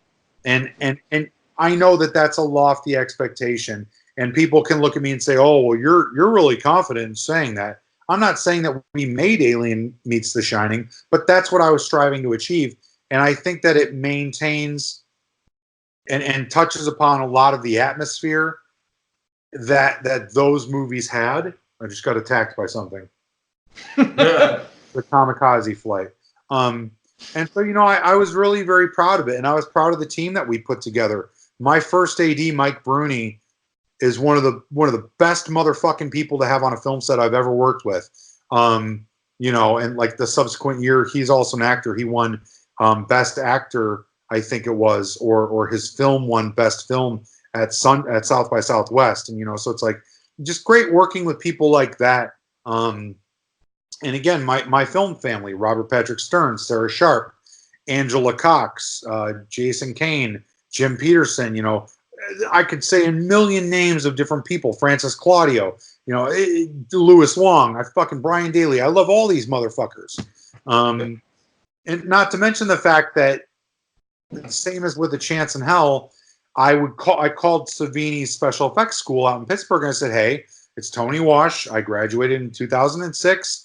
I'm making a movie. I'm looking for effects artists. Do you have any effects artists who are graduating or who would be interested in coming out and working on a feature-length movie and getting a credit on a real project? And lo and behold, just like with A Chance in Hell, which is how I met Jason, as well as a number of other amazing artists, they sent us Tom Cassidy and Reed Cesar. And these two motherfuckers are fucking amazing. Tom Cassidy, if you follow this guy on Instagram, the shit that he does is amazing. These guys, Reed's out there working with, I don't even remember the names of the companies, but these guys were working on Guardians of the Galaxy. And, they're doing major shit now. And they lived in my house, my roommate Jim's house. Jim, Rob, my cinematographer, and I all lived together in Bartlett, Illinois for 4 or 6 years together. And Tommy and Reed lived in our spare bedroom for 3 weeks and built the creature in our basement. And it was just fucking such a great experience. So, yeah, the Rake was really cool. The Rake was a great time. The Rake was also a real learning experience. The Rake was an experience where we learned real fast how to be professional with filmmaking, how to handle the legalities of filmmaking, how to deal with SAG, and thank God for my unit production manager, Angela Cox, because she was a fucking godsend on that movie, and the second AD, Ryan Gregory, and everybody, the people who orchestrated the logistics of it and the behind the scenes, all the paperwork, the boring shit that you don't think about but has to be done. They're amazing people, and so it just, I think the best experience on the Rake for me, that was, again, it was a trying movie. The first day we were using a 20-foot Kessler crane, and no, I think a 30-foot Kessler crane. And we had my cinematographer Rob's 6K Red Dragon up on this Kessler crane, and it was a little too windy, and the wind blew the crane over and broke his $30,000 camera. And we found out that our production team had not acquired insurance. It was coming into fruition the next day. Oh So no. had to take we had to take money out of our budget and pay to fix the camera. Luckily, it was only like $4,000 in repairs, and luckily we had a second camera. We shot the entire movie with 2 to 3 cameras, but it brought us closer together, you know. But like being on set and seeing that full body creature suit at the end of the movie, the creature stands up after it's birthed itself out of this man. It like tears through this man's flesh and comes out of his body. So if you haven't seen The Rake, you gotta fucking watch it just for the ending 5 minutes alone. And because I'm not a big fan of the edit, I'm not a big fan of the rest of the movie, but there's so much great stuff in it. And the last 5 minutes, when we were on set, and that creature stands up at its 7.5, 8 feet stature and is looming over Rachel Melvin and stretches out its fucking clawed hand and there's slime dripping off of it and it just growls at her, it screams at her. Being the director of that movie and thinking about this monster and you know, I told Jason how I wanted the monster to look and to see how he sculpted this idea in my head and how he brought it to life, and then seeing it on camera on the monitor, there's no words to describe that. There is no words to describe how amazing that feels, because as a filmmaker and as a horror fan, that's the moment that you want to be at. That's the moment that you believe you will never be at, because you always think, it'll never happen to me. And then there I was all of a sudden doing it, making a couple $100,000 movie, you know, starring people that you know were in pretty big time things, and it was just really fucking cool, you know. And you know, I wish that they would have put it into festivals. I wish they would have marketed it more. But at the end of the day, it was still a great learning experience. And it was a cool movie. I mean, I think we still did a lot of really cool shit in that movie. So Nice. That's a fucking cool story. That's a really cool story. For the next one, let's take a break for battery change. Yep. We'll take a 2 minute break or 5 minute break. Yeah, everybody use the bathroom. We're gonna change the batteries up. All right. So and then we'll finish it out with, of course, the big highlight, because I know we got at least a couple stories from this. Is High on the Hog. I would love to hear about some of your favorite stories from that. You know, about some of the experiences you had on that set as well. And then I know these two gentlemen got a couple questions for you about obviously the director and the DP here. Definitely wants to talk about a few things, but share some stories about that set, because I'm sure there's a few. Well, High on the Hog was an interesting experience because originally Jason and I were hired to do the special effects on the movie, and you know, there's a gunshot to a head and some axe chops and stuff like that, and so it wasn't anything major. But a number of the people that we worked with, like Robert Patrick Stern again, he had been hired to be the DP on it, and a lot of his camera and lighting team, you know, Brian and Francis and these guys were all a part of it as well. And so when they were looking for a special effects team, the producer had also seen A Chance in Hell when it appeared at the Arcada. She was at the Arcada Theater. Oh, no kidding. There, yeah.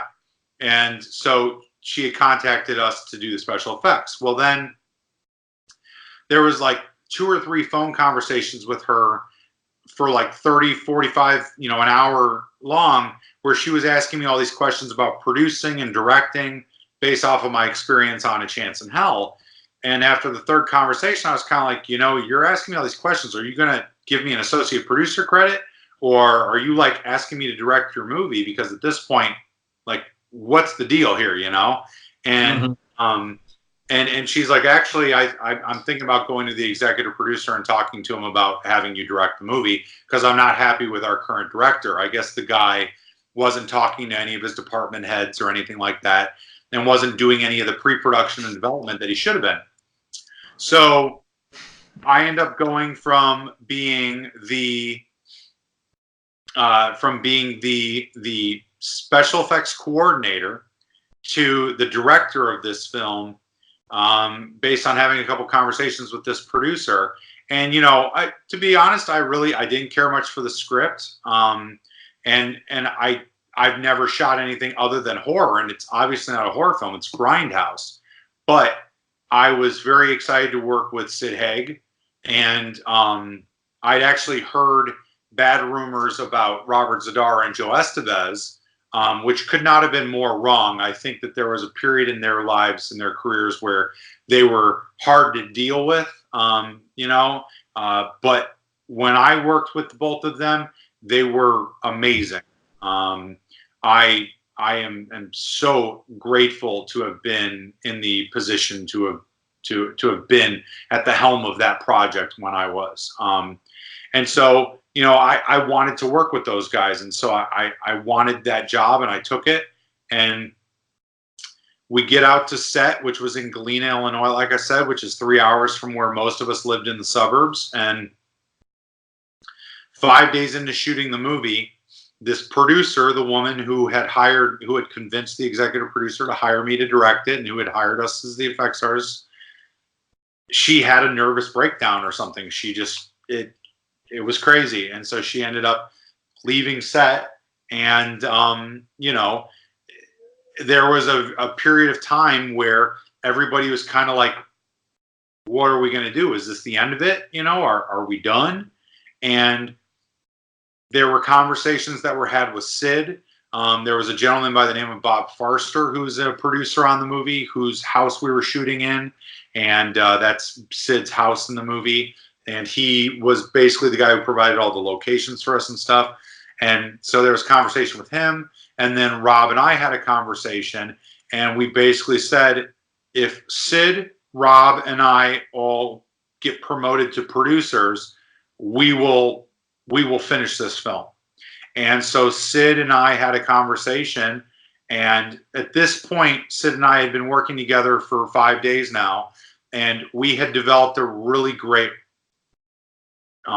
relationship, not just because we worked well together and we had a good time while we were working together, but also because I think that Sid's he made movies for over 50 years. So he was on that set and he saw the issues. And if you listen to Sid interviews about High on the Hog, he'll say that initially it was a ragtag team of people, young filmmakers who didn't really know what they were doing, but everybody was eager to learn and everybody was passionate about doing it. And that's the truth. We all were excited to be making a movie with Sid Haig and Robert Zadar and Joe Estevez and each other. And so we basically all just kind of said, we're going to do this because we want to. And so we're going to find a way to make it work. And so Sid and I got up in front of the entire team at the start of our 5th day of shooting and said, here's what happened. Here's how we're going to get past it. Here's what we need from you guys. And if everybody as a team agrees to this, we'll do it. And so we added 2 days to the shoot schedule and went from there. And Sid was a producer at this point. To date, I think it's the only film that Sid put his name above the title of. Sid Haig starring in High on the Hog, which is really cool. And I obviously I miss the bastard, and he was a hell of a guy. I mean, he taught me a lot, and it wasn't even necessarily like sitting there and giving me advice, which he did a lot. I mean, we spent 2 weeks together and spent a lot of time together during those 2 weeks. So there was a lot of advice, a lot of stories, talking about, I was just watching Spider Baby before I jumped on with you guys, and him talking about working with Lon Chaney on Spider Baby and Pam Grier on all those movies in the Philippines, and Roger Corman and stuff like that. And, just talking to him and getting all that experience relayed back to me was really awesome. But the best thing about it, and I said it in my post in memory of him the other day, was that he respected me, and he never denied a moment to tell me that he respected me and that I had earned that respect. And, there was an article, and again, this is me tooting my own horn, whatever. There was an article that he had an interview in maybe 2016 that was really cool because it actually came out on my birthday that year. And he said he was talking about filmmaking and independent filmmaking because he's been in so many independent films. And the interviewer asked him, what's it like working in independent films? And he's like, well, a lot of the time they don't know what they're doing because they just bought a $2,000 camera and they're just out there running and gunning. And he's like, but sometimes you come across a filmmaker who does know what they're doing.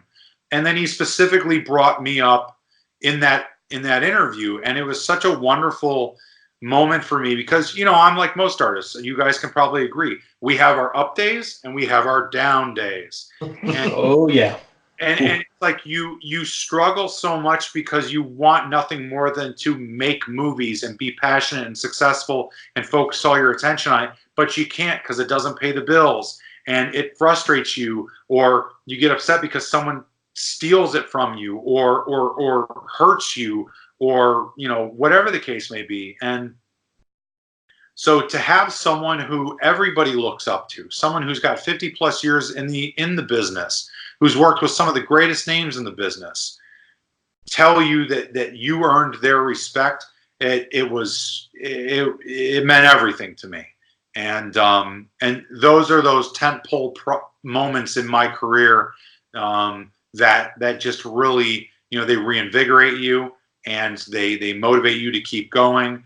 And those are the moments I wish I could instill to everybody like you guys, because whether it was directed at me specifically or not, it's like all of us possess within us that ability to make it happen. You just have to be willing to do the work to make it happen, and deal with a fair amount of bullshit along the way, because you're going to. But you roll with the punches and you make the most of it. And at the end of the day, you hopefully come out with a fucking movie that you are either at the helm of or had a large part of or a small part of, but you're proud of it, because as long as everybody is the same mentality as you and as I am on all my movies, it's not, when I say it's my movie, it is my movie, but it's also your movie and your movie. Mark can say A Chance in Hell is his movie as much as I say it's my movie. And I'm not going to yell at him for saying that. I'm going to let him do whatever. He can promote it as much as he wants, because he had a part in making it what it is. And High on the Hog was that when we were shooting it. It was a group of people who had never worked together. There was 4 or 5 of us who had worked together once or twice, but overall, the vast majority was a group of people who had never worked together, who came together when we all thought we were going home on that 5th day. We all thought we're going home and, hey, I get to keep my paycheck, but I didn't get to finish the movie. And I was disappointed more than anybody, because here's my chance to direct Sid Haig and Robert Zadar and Joe Estevez, and I got to go home now. But we all came together as a family, and it's, to this day, the last 20 days on that film are the best experience of my life in terms of my filmmaking career, and that spans 15 years at this point. So one of my favorite moments was, and I've told this story a lot, but Sid, we were shooting a scene. There's a scene where Sid is introducing the new girl. He's got all these girls, kind of like Charles Manson, but he's not a psychopath like Charles Manson. He's more of a good guy that takes in girls. It's almost like a halfway house, where if he sees a girl who's been abused or is dealing with addiction, he'll take them in and care for them. So it's like anti-Charlie Manson. Yeah. He's basically like, you can live on my farm, just help me with the chores, that type of thing. And you get to smoke the best weed in America, And so he's introducing the new girl to all the other girls who are at the chicken coops, and they're spreading feed for the chickens. And they have this whole scene, and it's a lot of fun. And it's a moment where I wrote a Sid Haig line that I'm super proud of. He says, he gets frustrated and he says, it's hotter than a butt cheek sandwich out here. I'm going out fishing with my new fishing lure. And he walks off screen. And, to write a line that Sid Haig says and says with pride was a great moment too, because he's the king of catchphrases, But so this was the second time we shot this scene, because the producer who had walked off set and quit was also an actress in the movie. So we had to reshoot the scenes that we'd already done with her in them. And so we were reshooting this. We were losing light. Rob's lighting was not working as well as we wanted to recreate sunlight. So everybody was really frustrated, and it was kind of one of those days where at the end of the day, you just kind of like quit. You know, you're like, all right, well, we got it in the can, but we're not happy. And everybody was cleaning up, and everybody was talking. You know, we were all going to go back to the motel we were staying in and you know, have some beers and stuff. And I walked up to Sid and I said, hey. And he goes, hey. And I'm like, you want to go grab a beer? And again, I've told this story a million times, so people have heard it, but whatever. Fuck them if they've heard it and they're tired of it. You know, it's such a wonderful memory. And so I was like, you want to go grab a beer? And he goes, fuck yeah. So Sid and I and the guy who was kind of there to help Sid with whatever he needed, his assistant, the three of us went to this hole-in-the-wall bar in Elizabeth, Illinois, and we sat at this hole-in-the-wall bar and drank cans of Busch Light and told stories to each other and listened to mostly Sid tell stories. And it was a dream come true. You know, it was one of those moments where it was a real dream come true for somebody like me. You know, at the end of that, he bought me a 12-pack of Busch Light cans, and I was interested in a girl that was on set, one of the girls that was working on the set, and he said, take these back. Sorry, babe, by the way. I didn't know my fiance at the time. You know, if I knew she existed, it'd be a different story. But you know, he said, Tony, here's a 12-pack on me. Take it back. Share some with her. Share some with the rest of the cast and crew. Have a good time tonight. Best of luck, and let's keep making this movie. And we did, you know, and it was such a great experience overall. You know, he was on set for the first 12 days as an actor, as Big Daddy, but he ended up staying an extra week to be the line producer and essentially help out as like a production manager to make sure everybody stayed on schedule and everybody understood their positions. And so again, we had a family, and the fact that the patriarch was Sid fucking Haig, I'd like to find other people in this world that can say that same thing, you know, and it was just a really great experience. I miss those days. I really do. That's an amazing story. Good luck, guys. Good luck asking questions now. All right, I got one question for you, and we'll keep it simple.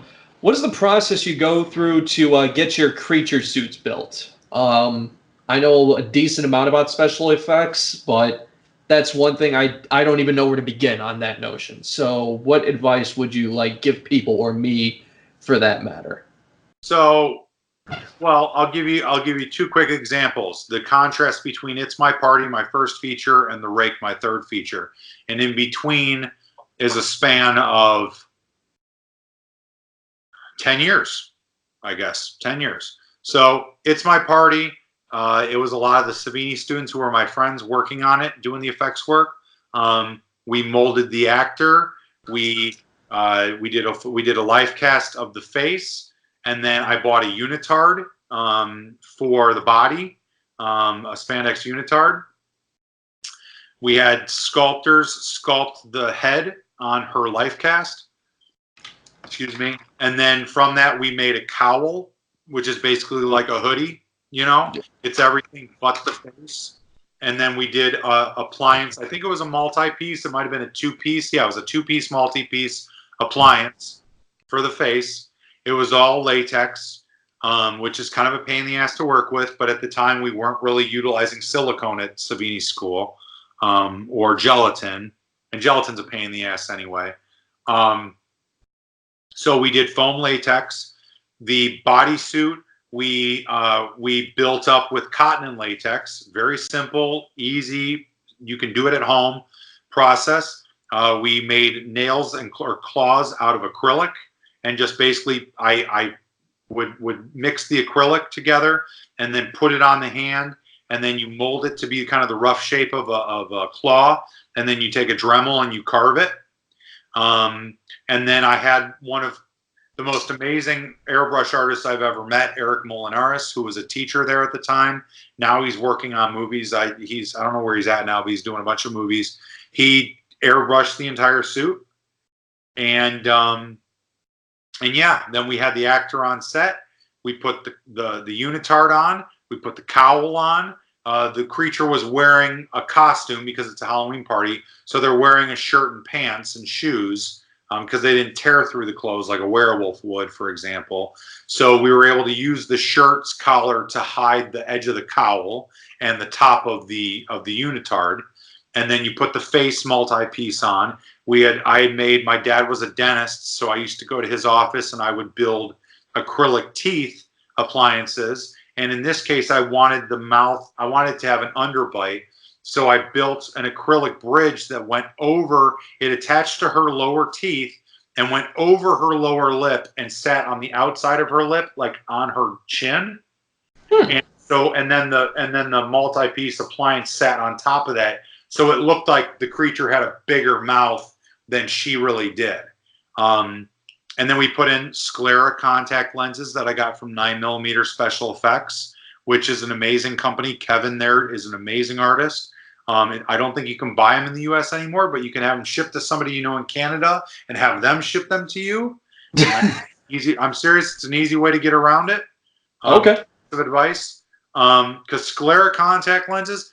I'm going to give you a piece of advice. You want to do good practical special effects work in a movie, you have to do full sclera lens contacts, because those little piece of shit ones that make your iris a different color, those are not good. They look like contact lenses, and you're not going to convince your audience at all with the makeup with those in them.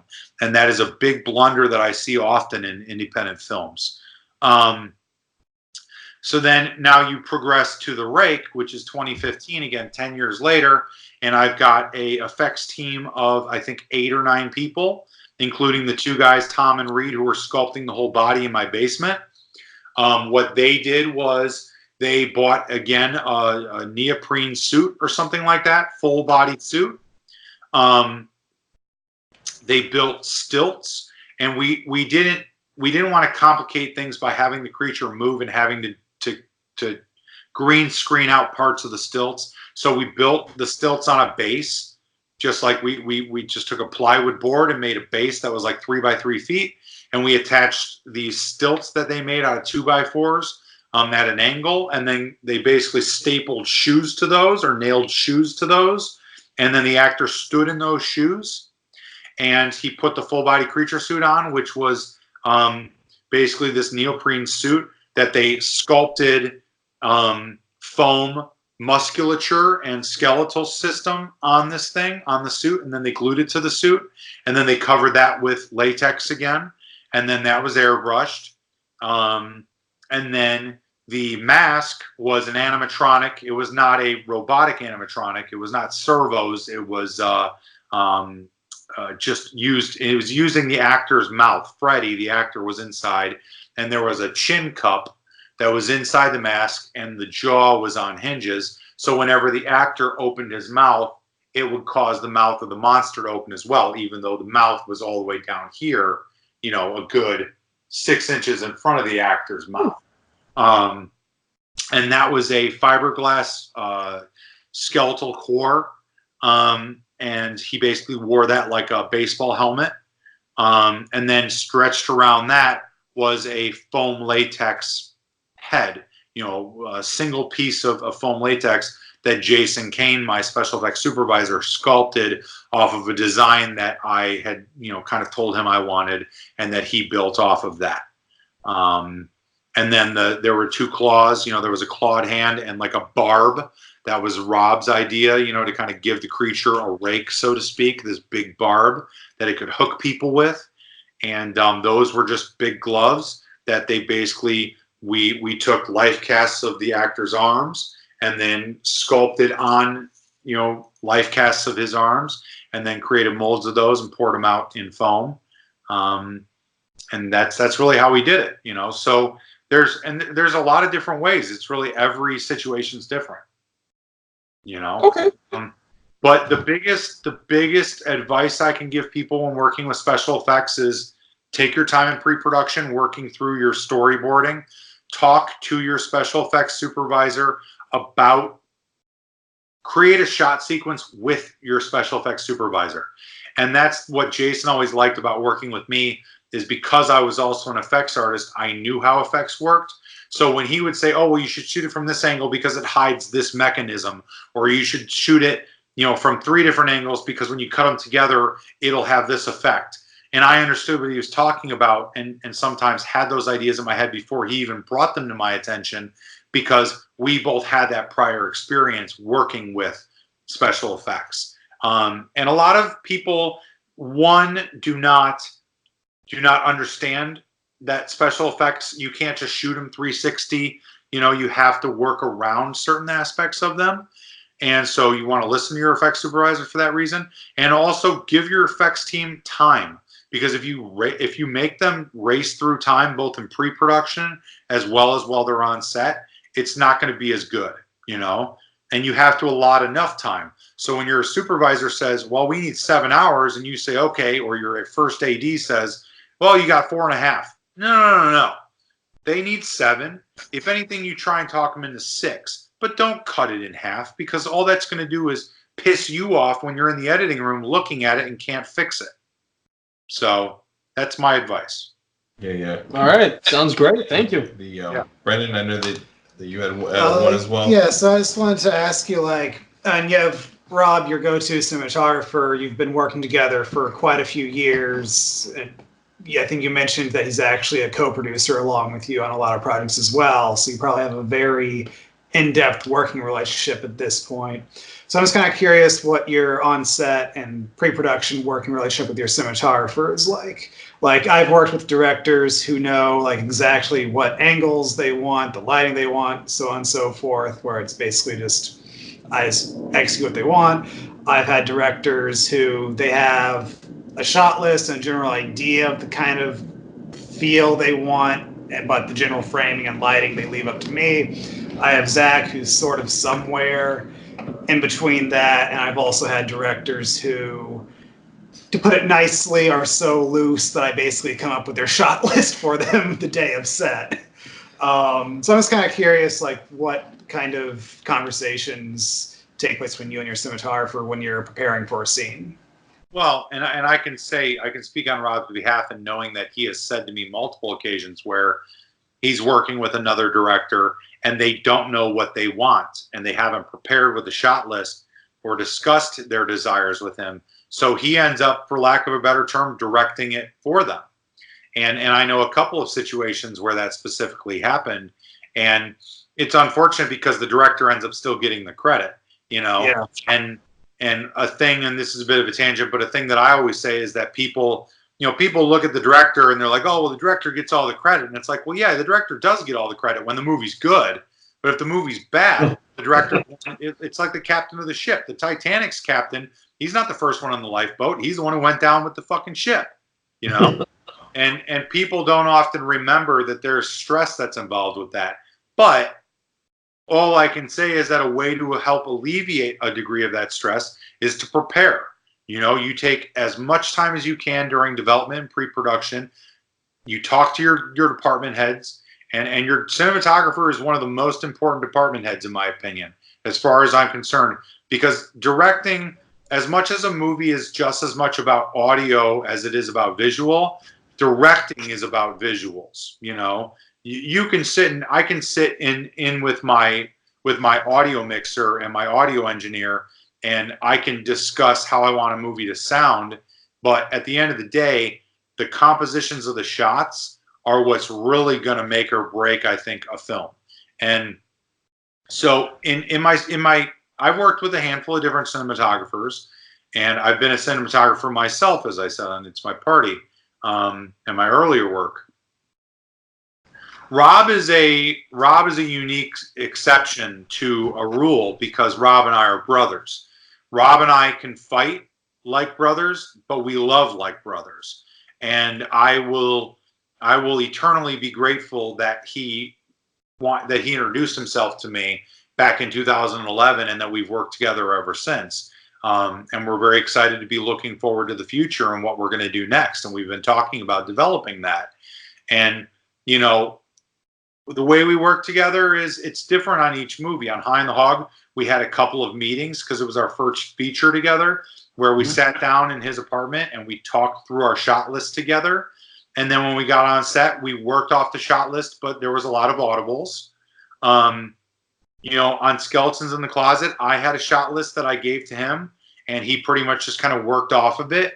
But there's a lot of sequences that I have specific ideas for in my head, and then the dialogue, I kind of just say, we need to get coverage of the dialogue, so just get coverage. And Rob is good enough about not crossing the line and about coming up with interesting enough shots with composition that it's not just two people, you know, in a two shot sitting at a table talking and there's no coverage, you know.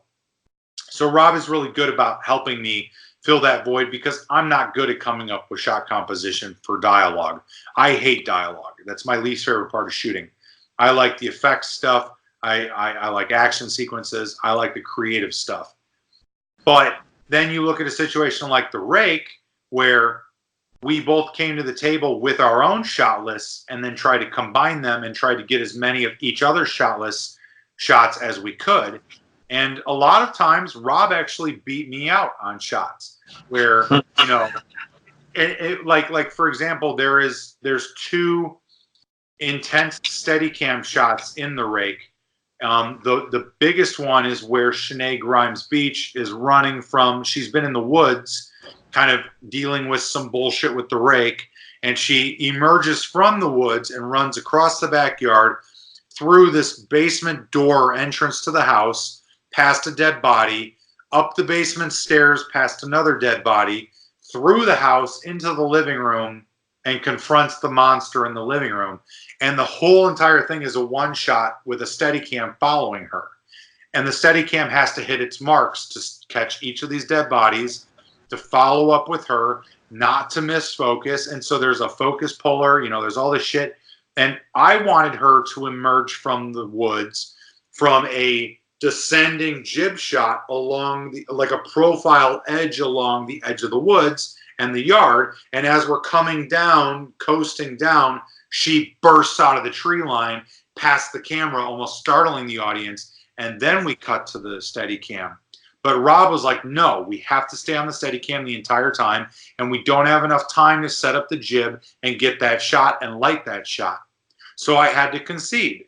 And there are moments where Rob conceded and I conceded. And I think that that's ultimately the end game is a symbiotic relationship between the cinematographer and the director.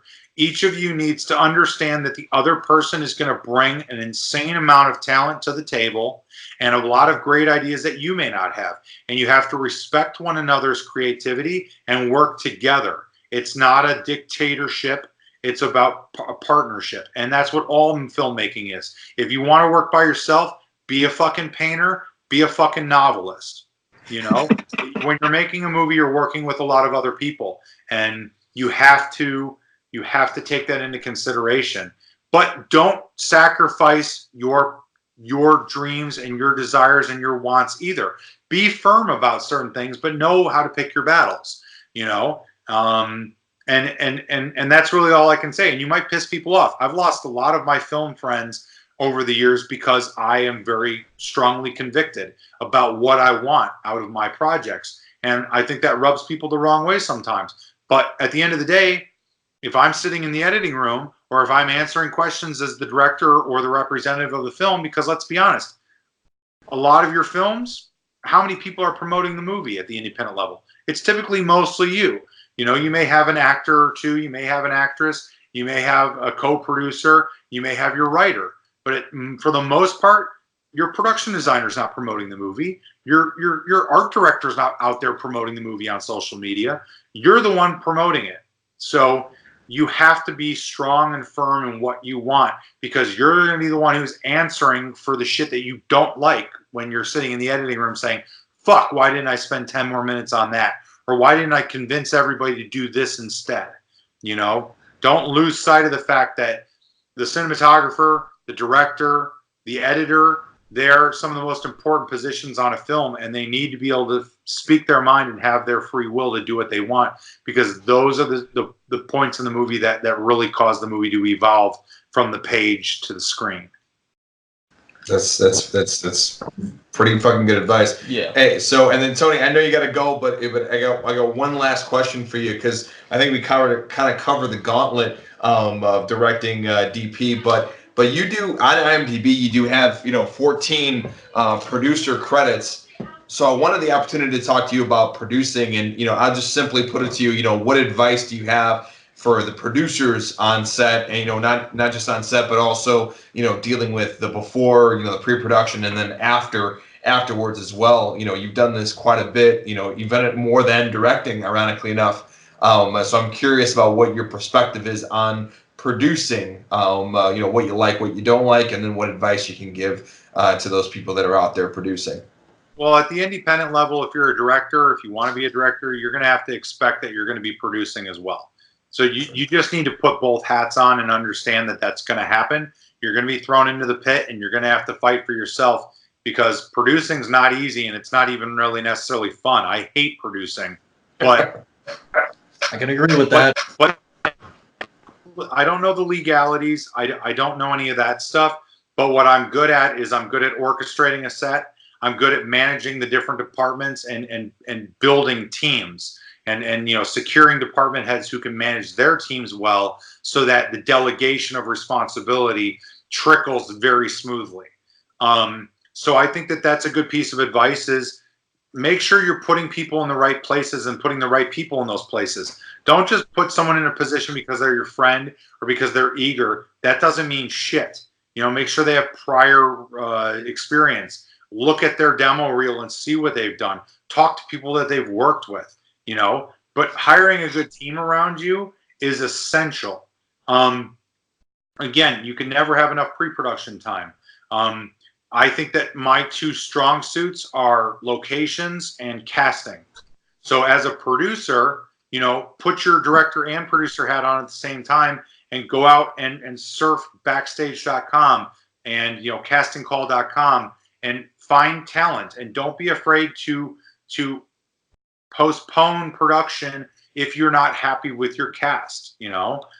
When you go through your auditions and you have people that you're okay with, but not thrilled with. Good call, babe. I love her. She's great. She's got good advice.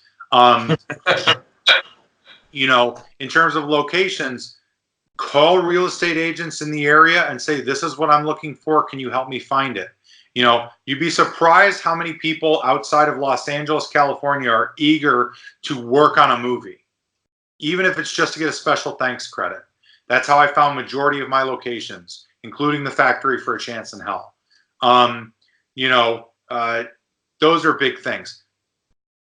Take time to get a good art department together, and to work with your art department and your director, or if you're the director and producer, to help orchestrate the production department, the production design department, because your art department is going to make or break the indie feel of your movie. They say sound is a big deal. It is. They say camera quality is a big deal, and lighting. It is. Everything's a big deal on a movie. But I'll tell you what, I hate nothing more watching an independent movie, and I've seen a shit ton of independent movies. Nothing sucks more watching an independent movie than watching an independent movie that takes place in a horror fan's living room of his apartment or her apartment, where there's horror posters on the wall. The walls are painted white. It's, no offense, guys, but it's old furniture. I'm describing your living room, and I apologize because I'm not insulting your living room. That was it's not my living room; it's their living room. Well, fuck you. Your living room is literally my living room until I moved in with my fiance 3 months ago, and she made me have taste. So This is taste. Never give up on that. Bad taste is still taste. Literally.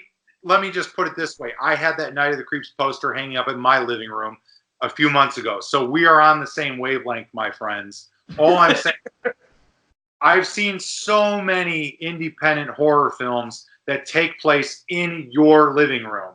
And it's like, you didn't put any effort in there. You need to put effort into designing the movie around how you want it to look. You know, think about color coordinating your wardrobe to your location. There is a lot of really awesomeness that comes out of doing shit like that, you know? And people, it's a lot easier than it sounds, and people just never think about it because they're too busy focusing on, well, I got to make sure the camera's great. I got to make sure I got good lights. I got to make sure that the boom operator knows what the fuck he's doing.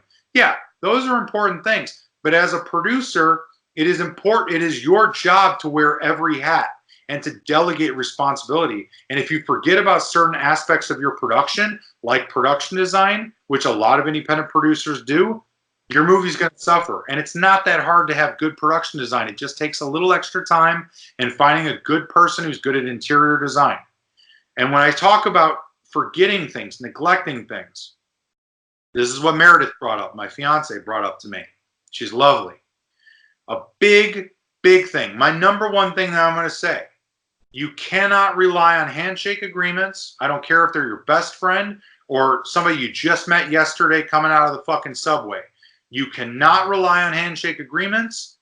And if I were you, I highly recommend, if you plan to be a lifelong filmmaker or at least have a decade's worth of a career, such as I've had 15 years at this point, invest a little bit of money in getting a lawyer to put together a handful of template contracts for you. A location agreement, a deal memo for actors, a certificate of authorship for your writer, a deal memo for any other major crew members, a general waiver for all the other crew members and cast members, similar to what I had on A Chance in Hell.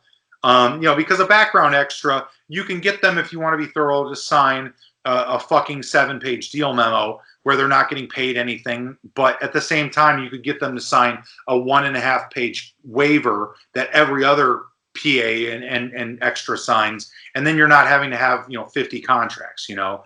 But these are things that you have to have that shit taken care of, because if you do not, your movie will be stolen, your movie will be meddled with, you will lose control of your creativity on it. You will lose final cut. You will lose ownership over it. You will lose friendships over it.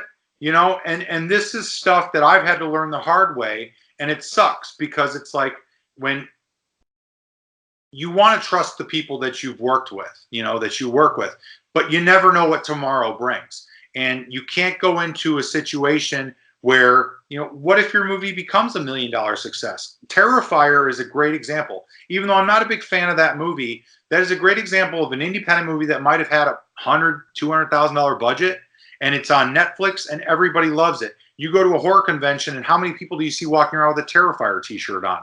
That movie blew up, and that director and that producer or producers now have to contend with the fact that if they didn't have all their ducks in a row legally, now they're going to have everybody coming out of the woodwork saying, well, holy shit, well, you just raised $200,000 on Kickstarter for the sequel. You know, I don't know if you guys are familiar with that, but they put up a Kickstarter and Indiegogo for $50,000 because they wanted to do some extreme special effects makeup for one scene. They raised $200,000. Okay, that's 4 times their Kickstarter goal. That's a fucking dream come true for people like the 4 of us, okay? So now you're going to have every motherfucker coming out of the woodwork saying, you know, I'm going to have Mark Conway coming out of the woodwork saying, hey, Tony, I was in A Chance in Hell, the short film. Now you're doing the $3 million feature starring Tom Hardy, which at one point in time my producers in LA wanted to do with A Chance in Hell. And Mark Conway is going to come to me and say, well, I deserve a piece of that, you know? And he has every right to, because if he didn't sign a contract, he has the right to sue me if he wants to go through the litigation, which is a pain in the ass in and of itself, and most people don't pursue. But ultimately, spend the money and the time to do it. Get those template contracts. Get a handful of filmmakers together. There's 3 of you sitting there right now. If you guys each went in on $5,000 worth of contracts from a reputable lawyer, which I will get you one if you want one, and you can write up template contracts that then all you guys have to do is change the date, change the name of the project, change the name of the person who's signing the contract with you, and you've got a contract for all of your productions from here on out. And it's better than not having one at all, you know? and make sure everyone says that the person that you're working with is a work for hire.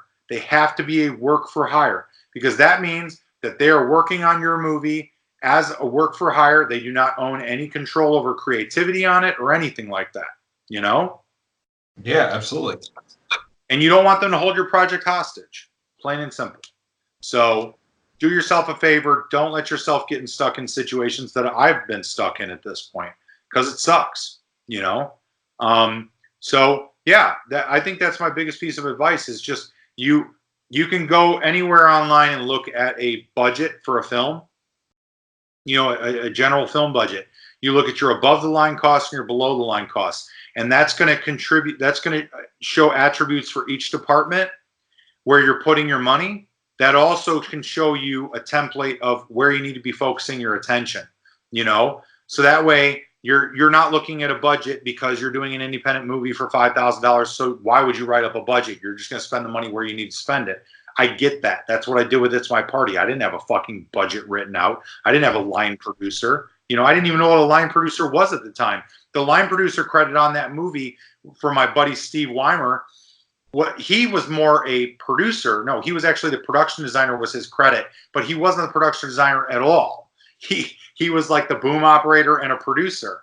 You know, bottom line is you can look at that and you can say, okay, production design, art department, you know, hard drives, you know, fucking editorial staff, you know, marketing and P&A, you know, all these things that when you're putting together the movie, you're not thinking about how am I going to advertise and market this movie.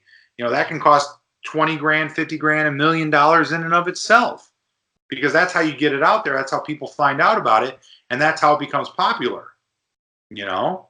So I don't know, just bottom line, you can call me and ask me a question anytime, but that's a lot of advice that I think you can run with. And I think it'll do you a lot of good. And I hope you appreciate it.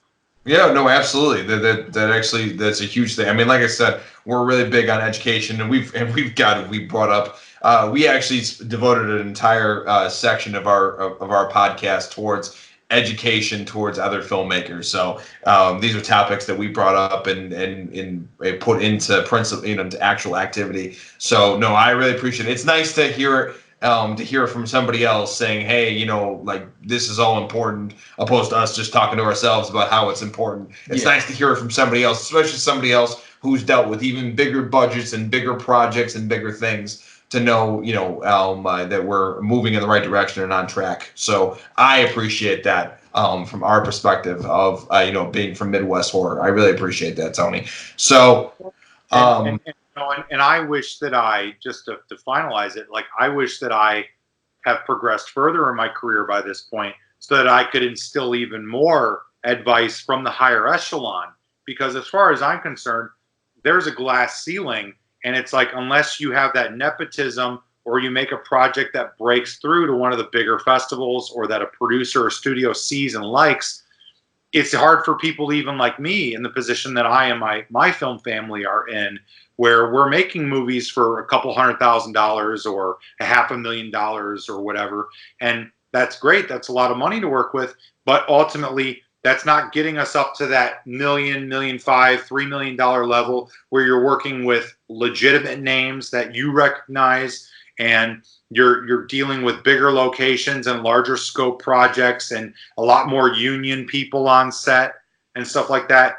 And so I wish that I could instill information about those aspects, because I don't even know that stuff. And I hate it, because if I did know that stuff, I'd feel a lot more comfortable moving into my next production. But I feel like there's a degree of incompetence on my part, even though I've got 4 features as a producer under my belt and a handful of shorts, as well as World of Death, which is a web series that has over 400 short films in it. And I still don't know half of the business of producing. So, you know, just all I can say is always be open to learn, and just always stay motivated. Never lose your motivation, because if this is your dream, why would you stop living your dream? You know, I mean, you can have writer's block. You can have moments where you focus on other shit in your life. There's nothing wrong with taking a break, but don't give up. Don't ever give up. And don't let other people make you give up. Don't let the actions and the words and the things that other people say and do cause you to give up. If anything, use it as motivation to work harder. You know, because it's a rough business, and I know you guys know that. It's not like you're newbies to it, but you are younger than I am, so I can at least say that I've got a few years on you, and it is a fucking business. No, I hear you. No, I hear you, Tony. I really do, man. I mean, and you know what, and that's gonna help. But you know what, though, and as they always say, it's to be continued. So I hope this is not this is not a one and done. There will be other interviews and other times where we can all get together and chat again. And and hopefully by that time you already be through the glass ceiling. So we'll have something even more to talk about. And you have a whole new crop of stories to tell, and a whole new perspective about what it's what it's like on the other side of that glass ceiling. So, but I know you got to go. I know you got to get going. But we really appreciate it. Thank you so much, man, for taking the time to actually jump on and talk with us. I definitely, I know I can speak for the rest of my guys and myself. We definitely want to get you on it another time. Who knows? Maybe we'll swing by the suburbs and we'll do it in in your basement. With your posters in the background. So thank you so much, Tony. I appreciate it, man. Zach, any final thoughts? A lot of great stories, a lot of great advice. Thank you for being on. It was great to hear somebody who's shared similar experiences, especially from a directing front.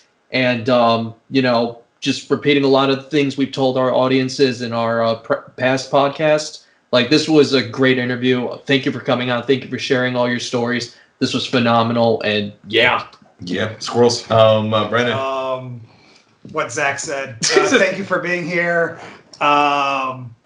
And I already knew that this was going to be a very packed interview. But all the stories you told, there was either something passionate in there or something educational. Just thank you for being here. Yeah, and just one more thing. Your stories do just put the nail in the coffin for horror film sets are just the most entertaining film sets to be on. Because everybody's just there to be happy and have a good time and do a whole bunch of fun, nasty, cool, graphic shit that's just awesome. Yeah, it's all fun games until it's 4 a.m. and your special effects aren't working and you're on your 30th take, like I said. Then it's not fun. But there's always a silver lining, and yeah, it again, I wouldn't have been doing it for 15 years, and I've spent a lot of time and a lot of money, and I've sacrificed a lot of personal stuff and a lot of relationships because of it. I wouldn't do all that if there wasn't some reward out of it. But just kind of final note, you can go to scotchworthy.com. That's like a bottle of scotch, worthy like we are not worthy. Scotchworthy.com, one word. There's a store there where you can pick up copies of all my movies. You can see Skeletons in the Closet and The Rake for free if you have Amazon Prime. You can rent High on the Hog on Amazon if you want. They're all on iTunes, I would imagine. I think Skeletons is on Tubi. The Rake is on Comcast, probably AT&T.